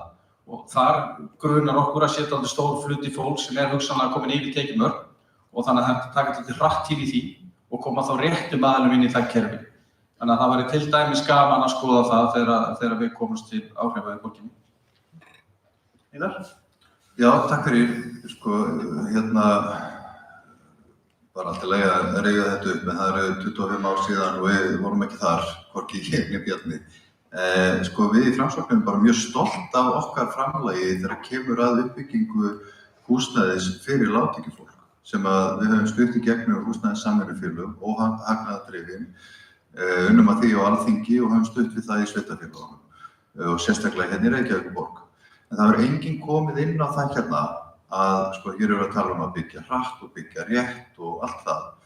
En þegar maður horfir aðeins á þetta bara hvernig hefur byggst upp á þessu kjörtímabili og samtöl mín við uppbyggingaraðila, hvað er það sem hefur stýrt uppbyggingarhraðanum? Það er bara það hvað Ásgeir Jónsson, seðlabankastjóri, er að bralla hverju sinni. Í COVID þá var vextirnir lækkaðir niður í 0 og olíunni hellt inn á uppbyggingamarkaðinn og allt fór í gang. Og svo þegar við byrjuðum þetta kjörtímabil þá var bara allt sett í frost, vextirnir keyrður upp í rjáfur og þegar maður var að tala við uppbyggingaraðila þá sögðu þeir nei, við höfum ekki efni á því að taka framkvæmdalán á þessum kjörum. Þannig að almennt það hvernig okkur gengur í efnahagskerfinu að ráða við vextina og verðbólguna, bara velgengni í efnahagsmálum almennt sem er kannski ekki á okkar sviði hérna beinlínis, það er það sem að ræður mestu þetta jafnvægi á húsnæðismarkaði. Þannig að núna erum við að glíma við þetta í dálítinn tíma og svona óróleika á vinnumarkaði, kjaradeilur og þetta höfrungarhlaup og svona við höfum verið að stefna held ég sem betur fyrir rétta átt með það. En það er samt þessi óstöðuleiki með vextina og fjármagnskostnað í húsnæðisuppbyggjenda og maður sá það bara í tölunum á þessu kjörtímabili að þar sem að við vorum með óhagnaðardrifin húsnæðisfélög að byggja, það voru tölurnar sem héldu uppi meðaltölunni í Reykjavík. Þegar allt annað þurrkaðist út á höfuðborgarsvæðinu. Það var nánast ekkert byggt í Kópavogi, Hafnarfirði, Garðabæ, reyndar í Hafnarfirði því það var óhagnaðardrifin uppbygging af því þau voru með meðgjöfinu. Þannig að það er ómissandi þáttur í því að tryggja hérna húsnæðisöryggi og halda áfram uppbyggingunni. En sko, jú, við erum öll hérna voðalega mikilvæg og munum taka sæti í borgarstjórn og höfum tækifæri til þess að láta gott á okkur leiða þegar þessum málum kemur. En ég horfi bara hérna á Ragnar og aðra ráðherra sem eru núna með þetta verkefni í fanginu að ná stöðugleika í efnahagskerfinu og sem getur stuðlað að vexti í húsnæðisuppbyggingu. Þar eru stærstu tækifæri. Ein spurning svona Og ég ekki að fyrir okkur ábyrgð, hún mikil, en almenna efnahagsumhverfi skiptir gríðarlegu máli og vaxtakostnaðar. En telur þú að ef efnahagsumhverfið í þannig stöðu að massiv uppbyggingu getur farið af stað, telur þú að einkamarkaðurinn sem stendur að 95% allri uppbyggingu á höfuðborgarsvæðinu muni hafa hjá sér hvata til þess að koma jafnvægi á ástandið til þess að lækka húsnæðisverð? Sko, ég sagði hérna áðan að það markaðsbrestur og þess vegna þarf opinbert inngrip. Ég held að lögmálið framboð og eftirspurn gagnist hérna. Það var dálítið hlegið á Framsókn fyrir síðustu kosningar þegar við sögðum það þyrfti að byggja 3000 íbúðir á ári og það var bara hlegið á bara Reykjavíkurborg að byggja allt saman. Við gerðum síðan samning við ríkið að hafa byggingar, hafa lóðir og skipulaðir fyrir alltaf 3000 íbúðir á ári, tiltækar á hverjum tíma. En þetta á þéttingarreitum og þetta svona á erfiðum byggingarreitum. Þannig að ég hef sagt að við þurfum stærri ákvarðanir á nýjum svæðum. Markaðurinn, sko, já, ef við erum með lóðaframboð, þá munum menn byggja. Hagnaðarvonin mun tryggja það að menn fara af stað í verkefnin. Og ef við erum með nógu mikið framboð í einu, já, þá ætti hækkanirnar ekki verða það miklar, en þá verða menn að geta byggt og haft fjármögnunarkjörin til þess að byggja. Þannig að, já, markaðurinn getur knúið áfram uppbygginguna, við hið opinbera getum stutt við hana, ríkið verður að tryggja góð kjör og svona vaxtarumhverfi, en það engin töfralausn. Það kom finnskur húsnæðismálaráðherra fyrir nokkrum árum, við bjöðum honum í ráðhúsið að tala húsnæðismálin og hann sagði the housing market, it's not rocket science, it's much more complicated.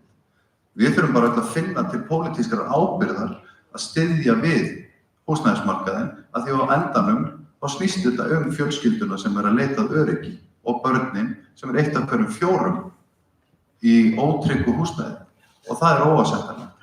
Fyrst að nefna útlendan ráðherra, þá var svona verið að nefna og vísa í húsnæðishöfuðborgarstjóra eða borgarstjóra Vínarborgar, sem segir bara heimasíðu Vínarborgar, að húsnæði fullkomið dæmi vöru sem lítur ekki markaðslögmálum, þar sem skortur leiðir ekki til jafnmikils framboðs, heldur eingöngu hækkaðsverð.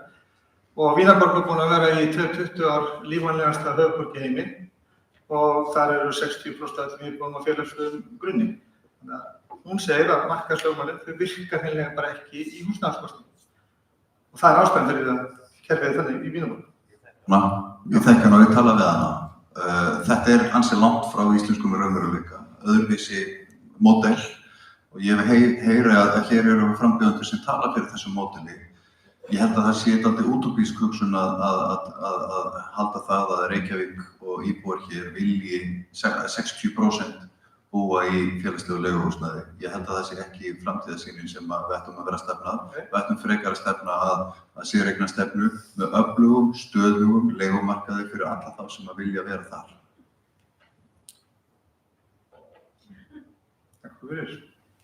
Þegar ég vil bara rósa ykkur, þið eru, þetta er auðvitað langt og strangt, en þið eru að ná að gera þetta mjög vel. Þið eru markviss, þið eru skýr, þannig að rós til ykkar. Ég held að það sé ekki voða oft þess að daginn sem þó rós, en það kemur það. Heyrðu, þá það út frá spurningum 11 og 12 og þá erum við að horfa á lýðþróunina og til uppbyrjunar þegar langt síðan við vorum að með þessi spurningar. Þá var fyrir spurningin 11, erum við að byggja í takt við þarfir fólks með tilliti til fjölskyldsstærðar og fólksfjölgunar og svo var það með borgina, eitthvað mistök sem hafa verið gert. Og ég horfa á þig, Heiðar, því þú varst eina sem varst með já við 11. spurningunni, þú veist að það er verið að byggja í takt við þarfir, menn allir hinir sögðu nei.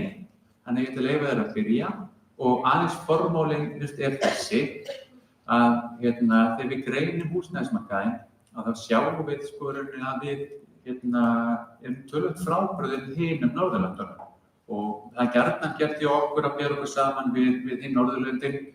Við erum svipaða velferð, við erum svipaða samblöndu og svo framvegis.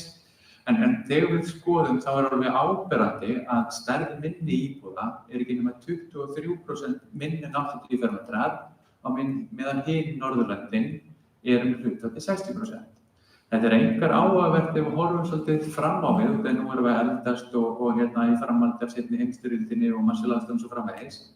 Að þegar við erum búin að ná heilli mannsævi eftir það, að þá erum við að fara að horfa á eftir 15 ár að hlutfall einmenningsheimila á höfuðborgarsvæðinu verður það byrjunu bara 40-46% og sumar spá tala annað hvert húsnæði. Þetta er alveg ofboðslega miklar breytingar. Og bara til viðmiðunar þegar vorum að byggja upp húsnæðismarkaðinn 1960, fæðingartíðni 4,5, þá fjölskyldi stærri en 6,5. Þannig að við eigum alveg ofboðslega mikið magna stærri íbúðum og þannig hefur það verið, en við höfum ekki verið greinilega horfur á tölurnar. Þvert á móti, það verður byggt afskaplega lítið af minni íbúðunum. Þannig að þá byrjum við á því að Heiða, verið að byggja í takt við þarfir fólks með til fjölskyldustærðar og svo þar sem við skoðum það sem í skipulaginu, því það umtalsvert miklu stærra heldur en raunverulega þarfir eru og ef við skoðum í gögnum frá HMS. Já, þegar fólk skipuleggur byggð, þá það að gera það út frá greiningu á þörfum húsnæðismarkaðarins. Og mér langar líka að fá að hrósa fyrir tilbaka, vegna þess að almenna gagnrýnin sem við fáum, bara mjög oft, það það að sé ekki til einbýlishúsalóðir og lager, að það sé ekki ráðhúsalóðir og lager og að sé ekki verið að byggja nógu stórar íbúðir. Og það kannski eitthvað sem við heyrum miklu oftar heldur en að skorti litlar íbúðir. Og ef við skoðum samningarna sem við Ragnar vorum að undirrita í vikunni, þá erum við einmitt að tala um það, við viljum fleiri íbúðir. Við erum komið með viðmiðið fleiri íbúðir heldur en að hefur verið undanfarið, því við erum komið með betri vitneskju þetta. Það sem þú ert að byggja í dag er eitthvað sem var skipulagt fyrir 5, 6, 7 árum. Við erum alltaf að byggja eitthvað sem skipulagt út frá gögnum sem ekki nógu ný. Það er verkefni. Það er verkefni að ná þar.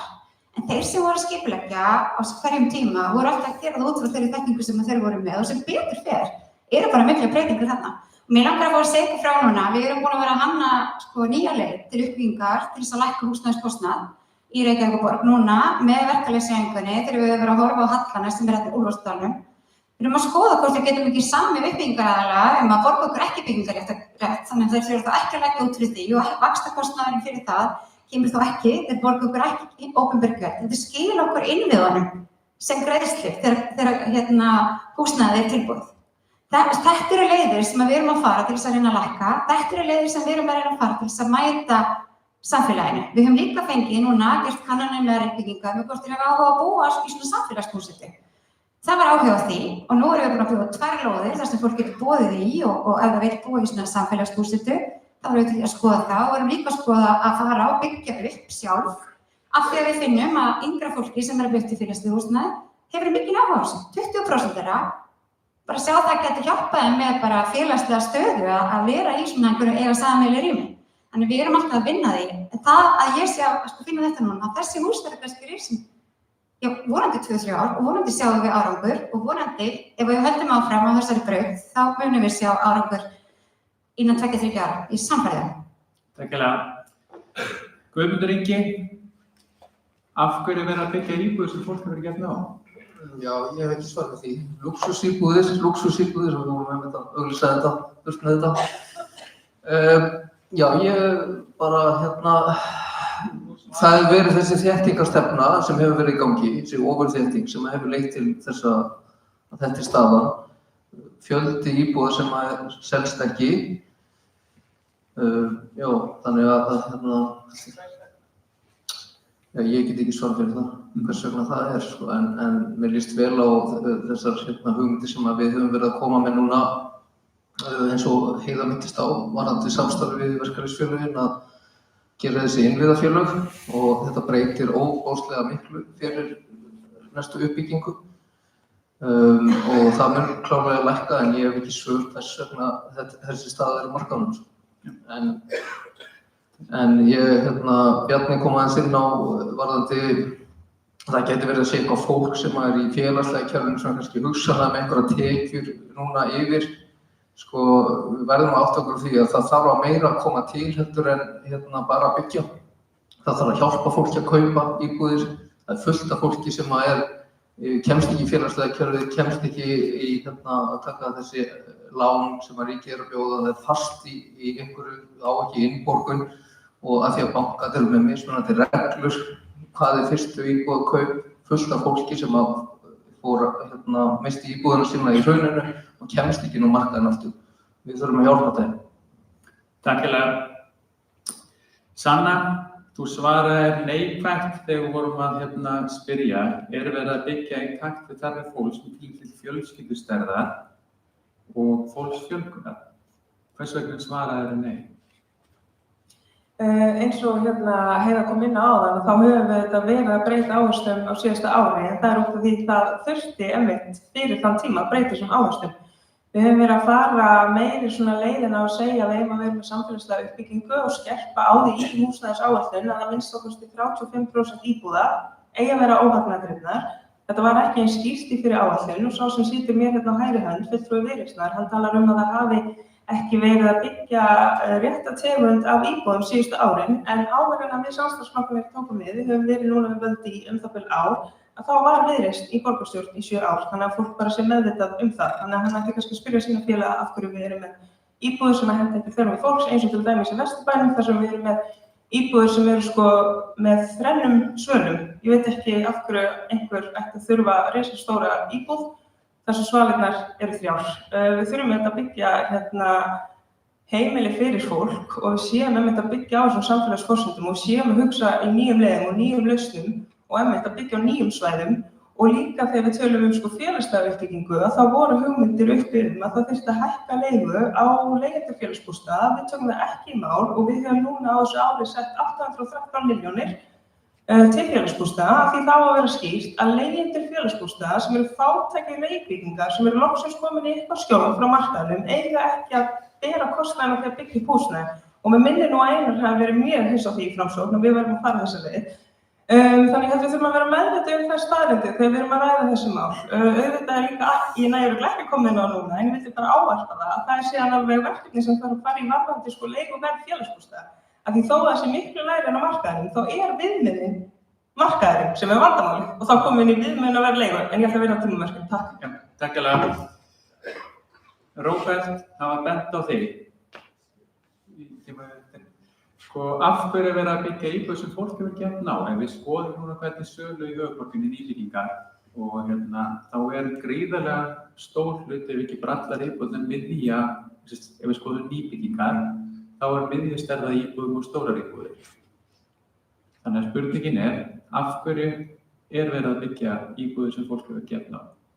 Já, og það alveg rétt hjá Sönnu að Viðreisn hefur verið í meiri hluta í borgarstjórn í þó nokkur ár með 1 mann, þannig að það mikilvægt að við fáum fleiri menn til þess að hafa þá vægið til þess að gera þær breytingar sem nauðsynlegir eru.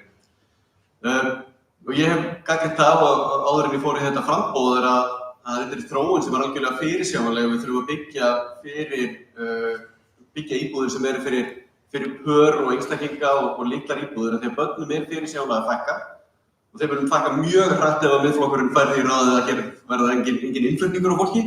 Þá mun börnum fækka mjög hratt og það mjög mikilvægt að horfa á það þegar við skipuleggjum húsnæðismarkaðinn að við séum að byggja þá þær stærðir, þessar 60 til 80 fermetra íbúðir eins og Sigurður var að nefna hérna áðan. Við sjáum alveg þróunin í Skandinavíu, við vitum nákvæmlega hvað hefur verið að gerast þar og við eigum að geta brugðist við því. Nú borgin hefur verið að setja kvaðir og það hefur komið hérna fram líka, það eru kvaðir verslunarrými, það fer ekki út, það verð sem að þá verður lagt ofan á aðrar eignir sem að seljast. Borgin hefur gert kvaðir 4 og 5 herbergja íbúðir sem hafa selst verr og það verður síðan velt þá yfir á aðrar íbúðir. Og þetta náttúrulega staða sem að keyrir upp verðið og sama tíma eins og ég sagði áðan, Reykjavíkurborg háð í að fá byggingar til tekjurnar inn vegna þess að reksturinn ekki nógu góður og við þurfum að taka til í reksturinn til þess að hafa efni á því og til þess að geta þá lækkað álögur á íbúa og það eitthvað sem ég hef gert áður sem bæjarstjóri í öðrum sveitarfélögum að taka til í rekstrar og lækka skatta og það það sem við þurfum að gera í Reykjavík. Takkilega, Róbert. Einar, það var beintið náðan, þú fær 30 sekúndur til að bregðast við. Bara örstuð. Sko, við í Framsókn viljum standa vörð félagsbústaði, annað væri nú furðulegt. En þegar við komum inn á þessu kjörtímabili þá fjárhagsleg sjálfbærni félagsbústaða ekki góð og þá mikilvægt að ráðast í greiningu til þess að kanna leiðir til þess að styrkja stöðu félagsbústaða til langra framtíðar þannig að við gætum verið með að kaupa íbúðir og tryggja öllum sem þurfa félagslegt húsnæði. En það sem að ég andmælti var svo aðgerð sem að meirihlutinn réðist í sem var að einfaldlega setja bara meiri pening en horfa fram hjá þeim greiningum sem að höfðu verið aðað til grundvallar og það hefði bara mátt vinna málið betur þannig að það var meira aðferðafræðin þessu fylgdi engin umsögn fjármála og áhættustýringarsviði og þetta var bara ekki nægilega vel unnið. En það gott að við séum sammála það að styðja við félagsbústaði og tryggja sjálfbæran rekstur þeirra. Ég ætla að leyfa Heiðu að bregðast við, bara örstutt líka og svo höldum við áfram. Já, bara til þess að leiðrétta þessa rangfærslu einarlega, það var þetta byggt á gögnum og greiningum sem við gerðum. Við ákváðum að í rauninni að fara inn með fjármagn beint til félagsbústaða og þannig að fólk viti af því, við settum núna í fjárhagsáætlun það eru 132 milljarðar á næstu 5 árum sem við erum að setja að tryggja húsnæðisöryggi mismunandi hópa. Við ákváðum að setja inn eiginfjárframlag inn í félagsbústaði til þess að styrkja reksturinn en líka og koma í veg fyrir að þurfa að hækka leigu eins og samanstæði en líka til þess að fjölga íbúðum. Og það var það sem að minnihlutinn mótmælti ástöðu. Það var byggt á greiningum, það var byggt á skýrslum og það hafa allar verið birtar og fólk getur kynnt sér þar og lesið. Takk hérlega.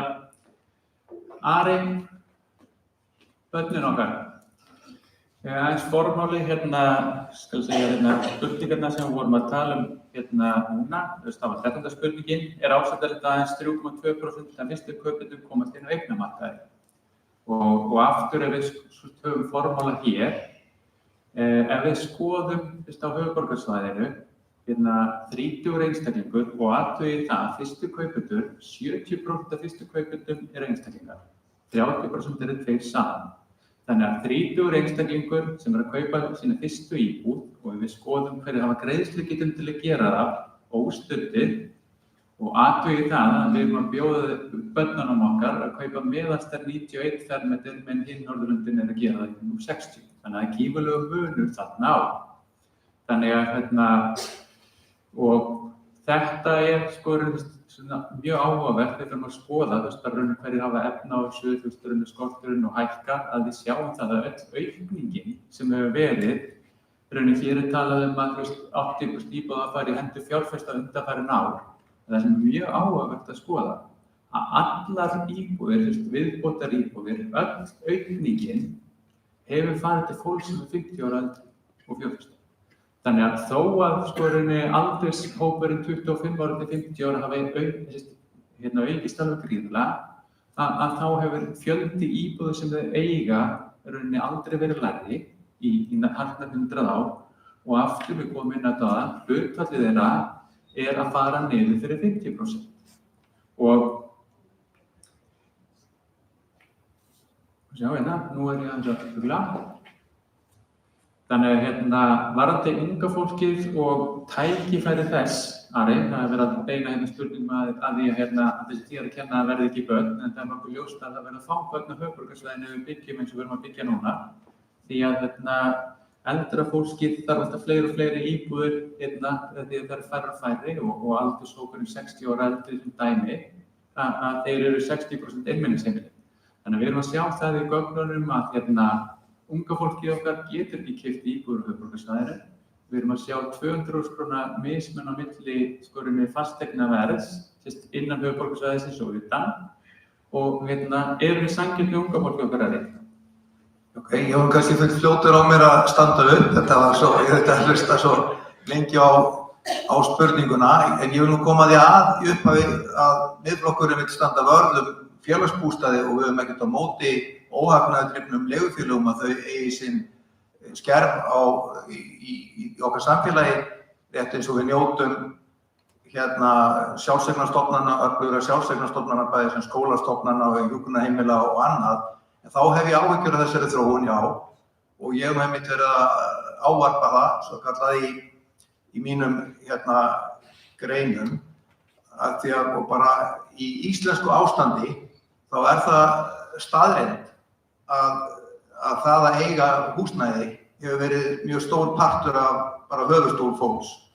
Og mín kynslóð allavega 80% í eigin húsnæði. Og svo horfum við á það, ég sá það í einhverjum tölum og nefndi það í minni grein að fólk sem fer á eftirlaun, eða 67 ára aldur, sá sem býr í eigin húsnæði á að meðaltali 76 milljónir í höfuðstól, en sá sem hefur á leigumarkaði 4 milljónir í höfuðstól. Þannig að þetta gríðarlegur aðstöðumunur sem við erum að festa í sessi ef fólk kemst ekki með íbúðamarkaðinn, og kannanir segja okkur að þó að, og það var nefnt þarna í Vínarborg og það, en á Íslandi sína kannanir 91% fólks vill búa í eigin húsnæði. Þannig að það að bara hvað þú sagði 2% eða 4% þegar orðið pör eigi kost á að eignast eigið húsnæði áhyggjuefni, því að það blasir við að þeir sem að munu geta þá keypt íbúð eru þeir sem hafa bakland og eru aðstoðaðir til að kaupa íbúð, og meðan þeir sem hafa ekki bakland komast einfaldlega ekkert inn á eignamarkaðinn. Þetta mun festa í sessi misskiptingu í okkar samfélagi sem við viljum ekki sjá. Nú ætlum við að taka 2 já- og nei-spurningar og svo ætla Guðmundur Ingi að taka eina. Ef við erum ábúðslega dugleg og nú eigum við eftir 17 mínútur, þá langar við okkur að gefa ykkur svona 30-45 sekúndur í lokin til að taka svona áherslur, 1-2 áherslur. Ef við erum dugleg núna með næstu 3, þá náum við því. Þannig að hér spurning: ef aðeins 3,2% fólks getur keypt sína fyrstu íbúð án aðstoðar, teljið þið að höfuðborgin okkar Reykjavík sé að byggja kerfi sem útilokar stóra hluta almennings frá eignamarkaði?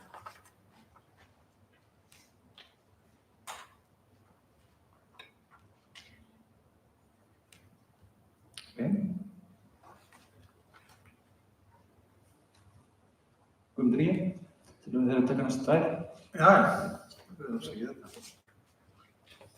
Ég var svona á það til að fact-checka svörin, Við erum ekki tækifæri til þess. Þetta lykilspurning og við leiðum hugleiðina vel. Myndið þið treysta því að barnið ykkar gæti byggt upp öruggt líf, farsæla framtíð á leigumarkaði á Íslandi í dag? Já eða nei?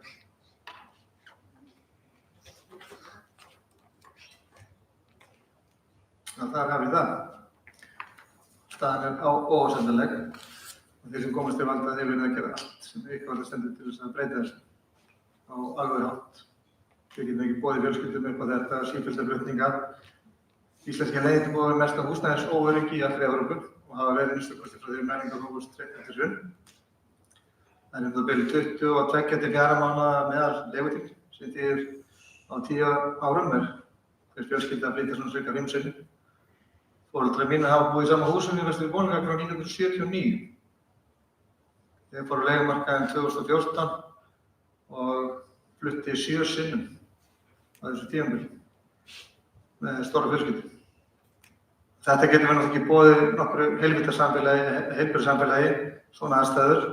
Þriðjungur íbúa í Reykjavík býr við þessar aðstæður. Það eru forgangsverkefni ykkar. Það skaðar fjölskyldur til langs tíma. Það sé að ástandið lagast á morgun. Þá erum við með svona 15 ár. Þessum fjölskyldur átt að búa við þetta gríðarlega óöryggi og áföllin sem fylgja þessu. Sem það mun taka það ævina út að vinna með. Þannig hver einasti dagur sem líður í þessu óásættanlega ástandi fyrir leigumarkaðinn hefur með sér gríðarlega langvinn og alvarleg félagsleg og fjárhagsleg áföll fyrir þessi fjölskyldur sem mun hugsanlega aldrei komast fyrir.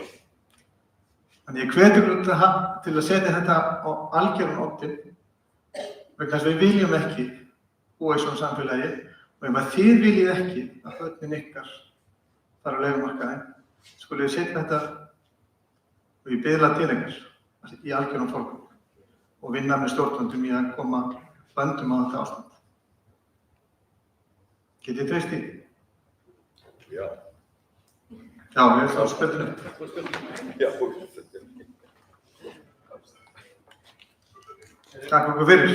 Ég ætla ekki að sleppa strax Guðmundur. Þú hefur 3 mínútur til að klára þessa spurningu og ef það tekst, að þá höfum við tækifæri til að bjóða þeim innan tíma að taka 1 til 2 áhersluatriði. Já, ég er bara kannski, má ég sjá, hverju svöruðu Hérna eru svörin og kannski bara spyrja. Það er mjög einfalt. Svöruðu allir? Svöruðu allir, já. Já. Það er eitt sem að,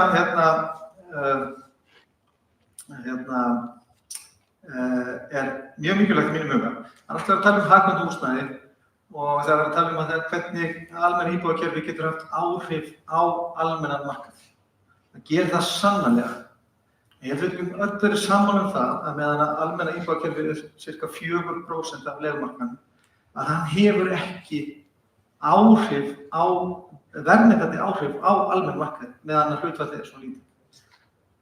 Ég vil spyrja kannski Oktavíu, hversu stór þarf svona almennur íbúðamarkaður, svona almennt íbúðakerfi, óhagnaðt íbúðakerfi, að vera til þess að geta haft jákvæð áhrif á almennan leigumarkað, stöðu leigjenda á almennum leigumarkað.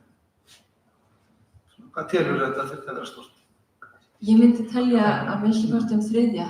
Af leigumarkaðnum? Já, mér finnst líka svolítið spurningarnar ykkar vera kannski líka þetta með hversu mörg geta keypt sína fyrsta íbúð án aðstoðar. Við erum að tala grundvallar öryggi og það að öryggi á einhverju eins mikilvægu húsnæði er á einstaklingum og ekki dreifð ábyrgð er ekki í lagi. Það ætti að vera allt öðruvísi. Svo það á ekki að vera markmið að þú getur keypt þína íbúð. Það verður markmið að þú ert öruggur sem einstaklingur, sem fjölskylda, sem hópur sem vill búa saman í 3 herbergja, 1 herbergja eða 10 herbergja húsnæði. Það er markmið, ekki hvort þú getur keypt. Það ætti ekki að vera þannig og það er bara stórfurðulegt að við einhvern veginn höfum fest í þessu á Íslandi. Já, langar skeið og skapaði sér mjög mikið húsnæðisöryggi. Sjáum það bara að flestir sem hafa keypt sér húsnæði þurfa ekki að búa við þetta óöryggi. En það sem er náttúrulega sjálf. Nei, það fer eftir hvaða vexti þau eru með, hvenær þau keyptu, hvað þau mistu í hruninu, hvenær þau komast inn á markað. Kynslóð foreldra minna vissulega. Þau fengu land, þau fengu lóð, þau byggðu bara allt í góðu. Ég meina, Silja, ertu ekki 25 eða eitthvað? Ekki sjans. Já, ég ætla að fá þetta svar frá nafnamínum Guðmundinga. Hversu stórt þarf svona íbúðakerfi að vera og hversu langa tíma heldur að geta tekið að byggja upp kerfið þar sem að getur haft áhrif út fyrir sjálfsig, þar leiðandi haft verðmyndandi áhrif á leigumarkaðinn? Já, þetta eru náttúrulega óhugnarlega tölur, það sé svona fáir sem geta komist inn á markaðinn á ungu fólki og við þurfum svona að fara að skoða þetta svolítið betur til dæmis að við þurfum ekki alltaf að finna upp hjólið í þessum málum. Það er til dæmis í Danmörku eitthvað sem heitir ungboilig, svona íbúðaform sem að ungt fólk getur komið auðveldara inn á markaðinn. Síðan já, ég veit ekki hvað svona getur tekið langa tíma.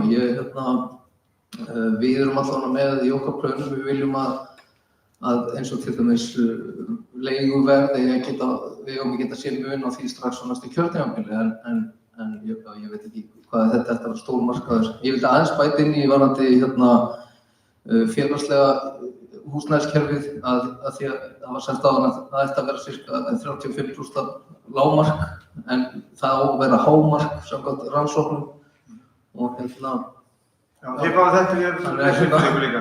Ok. Bjarni, þú ert alltaf mjög hnitnaður og skýr í svörum. Hvað telur þú að svona almennt íbúðakerfi, eins og almenn íbúðarnar, Bjarg, hversu stórt þarf að vera sem hlutfall af leigumarkaðnum þannig að þetta getur haft verðmyndandi áhrif ef við ætlum að láta markaðinn ráða, við ætlum ekki að fara með borgina, á ekki að fara inn og byggja sjálf, og tryggja það að það verði einhvers konar verðmætandi áhrif af þeim lausnum sem við bjóðum. Og þá erum við kannski hugsanlega að tala Bjarg. Hversu stórt þarf félag eins og Bjarg að verða sem hlutfall af leigumarkaði, þannig að getum við að hafa ákveðin svona verðmætandi áhrif, slá á þensluna og þrýstingu á leigumarkaði? Já, mjög góð spurning og djúp, en kannski ég er að giska náttúrulega bara, ég myndi giska á svona 20–30%. Af því að næst stærsta sveitarfélagið hér á Íslandi ekki að borga stofnframlög og ekki að borga inn í almenna húsnæðiskerfið, alveg komið á hreint að allir hér ætla að gera það. Því það myndi Samfylkingin sannlega gera. Við vorum ekki með þessar spurningur þetta. Það eina leiðin til þess að fjölga almenna íbúðum í almenna húsnæðiskerfinu, það sveitarfélögin séu tilbúin til að borga inn þessi stofnframlög. Þannig að það víst. Lega kannski Einar klára örstutt með þetta. Hversu stórt sérðu fyrir að íbúðakerfi eins og almenn íbúðakerfi getur orðið og hvað til það stórt til að slá á verðþrýstingu á leigumarkaði? Já, ég held að ekkert okkar því að sé með nákvæmt svar við þetta. Já, ég held að bara tilfinningin sé ekkert sérstaklega nákvæm, sko. Við þurfum að auka hlutin, en Bjarg ekkert eina félagi sem ætti að vera þarna. Það bundið við félagsmenn. Við þurfum að fjölga þessum félögum líka og fá að styrkja þennan óhagnaðardrifna markað leigufélaga og ég alveg sammála því að fleiri sveitarfélög ættu að taka þátt í þessu, Kópavogur og fleiri. Þannig að og þú spyrir tímarammann, ég horfa á þetta þannig að við höfum ekkert langan tíma til þess að bregðast við. Nú erum við komið með þá stöðu að samfélagsgerðin í Reykjavík hefur breyst mjög á undanförnum árum. Við erum komið með miklu hærra hlutfall innflytjenda, fólk sem hefur ákveðið að setjast hér að og ætlar að vera hérna. Og þau eru flest á leigumarkaði. Og ef við ætlum ekki að halda hérna áfram með samfélagið þannig á þá leið að við séum með lágtekju innflytjendur í ótryggu leiguhúsnæði versus fólk sem hefur fæðst hér og með hærri tekjur og myndar sér lífeyrissjóði í steypu, þá erum við að búa til stéttskipt þjóðfélag og það uppskrift af mikilli óhamingi í okkar samfélagi. Þannig að við verðum að stíga hérna inn og tryggja jafnvægi. Við í Framsókn styðjum við þessa uppbyggingu á stöðugum leigumarkaði og að því við spyrjum tímann, þá höfum við ekki mikinn tíma. Takk hérlega. Það sem við ætlum að enda núna á og leikreglurnar eru þessar. Við ætlum að gefa ykkur 45 sekúndur, spjaldið fer á loft þegar 30 sekúndur komnar. Þið ætlið að nefna hér fyrir kjósenduna heima og í salnum og þetta tekið upp og leigjendasamtökin munu dreifa upptökunni. Þið ætlið að nefna 2 aðgerðir sem þið ætlið að framkvæma á næsta kjörtímabili sem tengist þessari umræðu sem við erum að ræða núna síðustu 2 klukktíma og Oktavía, þú ætlar að byrja og svo, eins og segi, réttið þér upp eftir 30 sekúndur en þú hefur 45. Gjörðu svo vel. Takk, ég ætla að gera þetta mjög kjarnirt. Við ætlum að búa til fleiri hvata til þess að byggja óhagnaðardrifið og við ætlum að gera það í gæðum svo við ekki seinna meir þurfum að laga og svo að tryggja að það eru gæði í því sem við byggjum, ekki bara ódýrt, ekki bara hratt. Það kostar okkur miklu meira og númer 2, við ætlum að vera og tryggja og bara sjá til þess að það eru fleiri valkostir í búsetuformi. Svo að það skiptir ekki máli hvaða aldur eða hvað og hvernig að við öll finnum húsnæðaröryggi fyrir okkar hæfi. Takk fyrir, vel gert. Baldur? Já, ég þakka fyrir boðið að fundum mér á því. Þetta einfalt hjá okkar borg. Við ætlum að taka slaginn fyrir borgarbúa.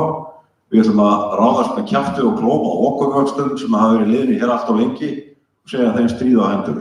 Reykjavíkurborg stórt batteri og ef við beitum því, þá getum við þvingað 63 þingmenn til að bregðast við. Það alveg ljóst. Við ætlum að skipuleggja í borginni undir mannvæn, fjölskylduvæn hverfi sem varan sem fólk vill. 87% af nýjum íbúðum í fyrra óseldar áramót. Það þýðir að það verður að fara rangar leiðir. Við ætlum að breyta því, skipuleggja Geldinganes og koma málum í lag í borgin og það tekur cirka 3–4 ár. Takk. Takk Baldur. Guðmundur Ingi. Já, Við ætlum að tryggja 10.000 íbúðir í Ólafsvík og halda áfram með það og sjá til þess að það nái fram að ganga. Það okkar aðalmál. Við ætlum að hætta að gefa út rekstrarleyfi fyrir gististaði í flokki 2, þannig að sé hægt að nýta Airbnb íbúðir í meira magni og að það verði enga tómar íbúðir í Reykjavík og já. Vel gert, þú ert með þig. Ari?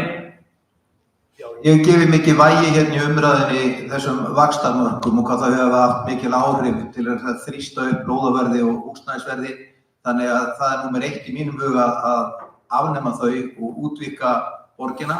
Við vorum mörg á fundi snemma í vikunni þar sem fengum spurningunum myndu þið vilja selja lóðir á markaðsvirði og ég taldi ekki geta svarað þeirri spurningu að því að það ástand sem búið að skapa það ekki umgjörð markaðsverð, það frekar markaðsmisnotkunarverð.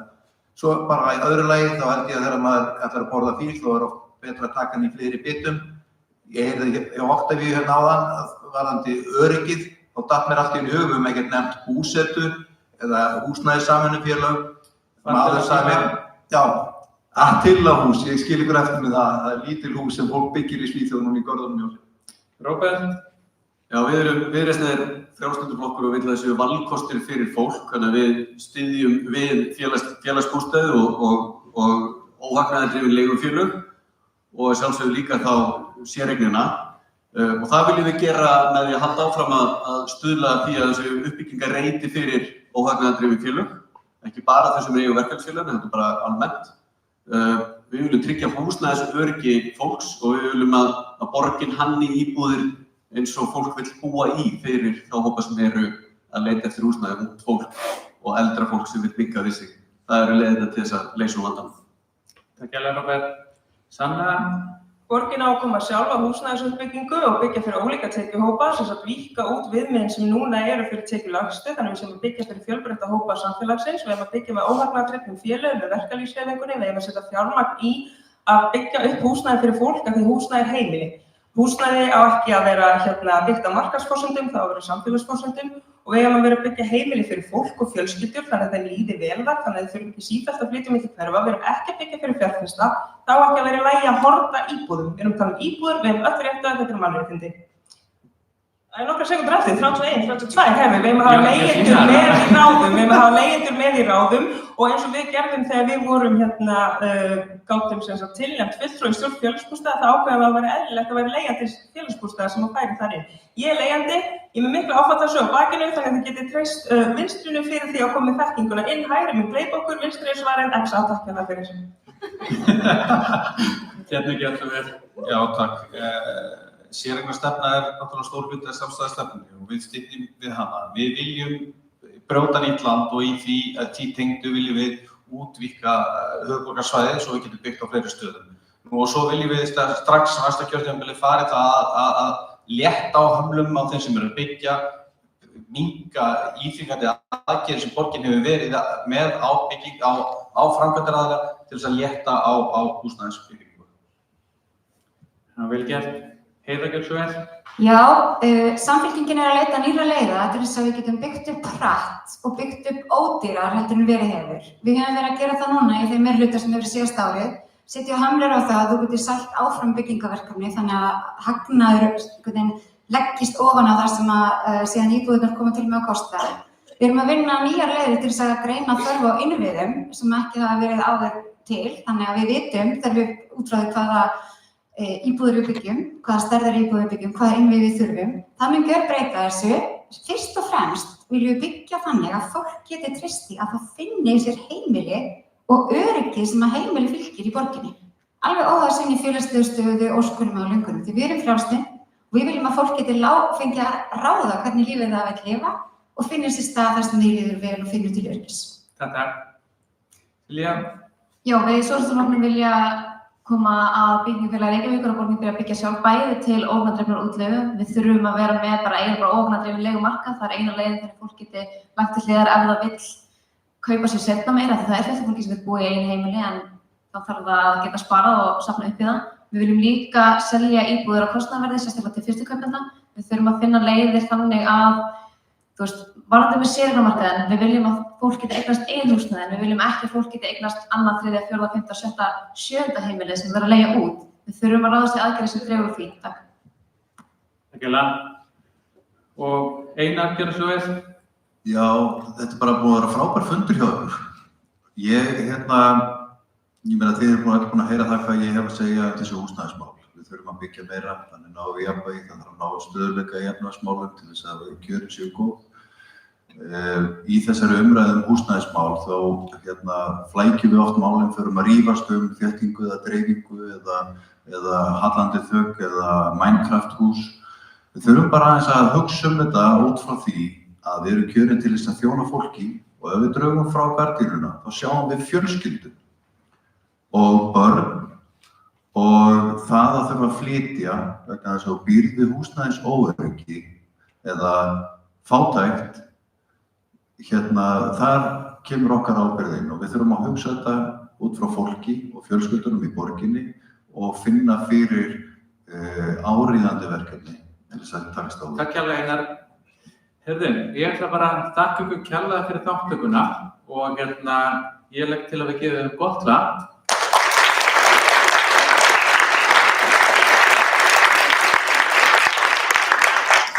Og aftur kæra þakkir því sem komið og horfið á í streyminu heima. Leigjendasamtökin munu dreifa upptöku að viðferðinum og aftur kæra þakkir leigjendasamtök Yngvi sérstaklega fyrir að standa aðeins viðferði og gefa þeim tækifæri til að gera grein fyrir sínum skoðunum. Takk hérlega.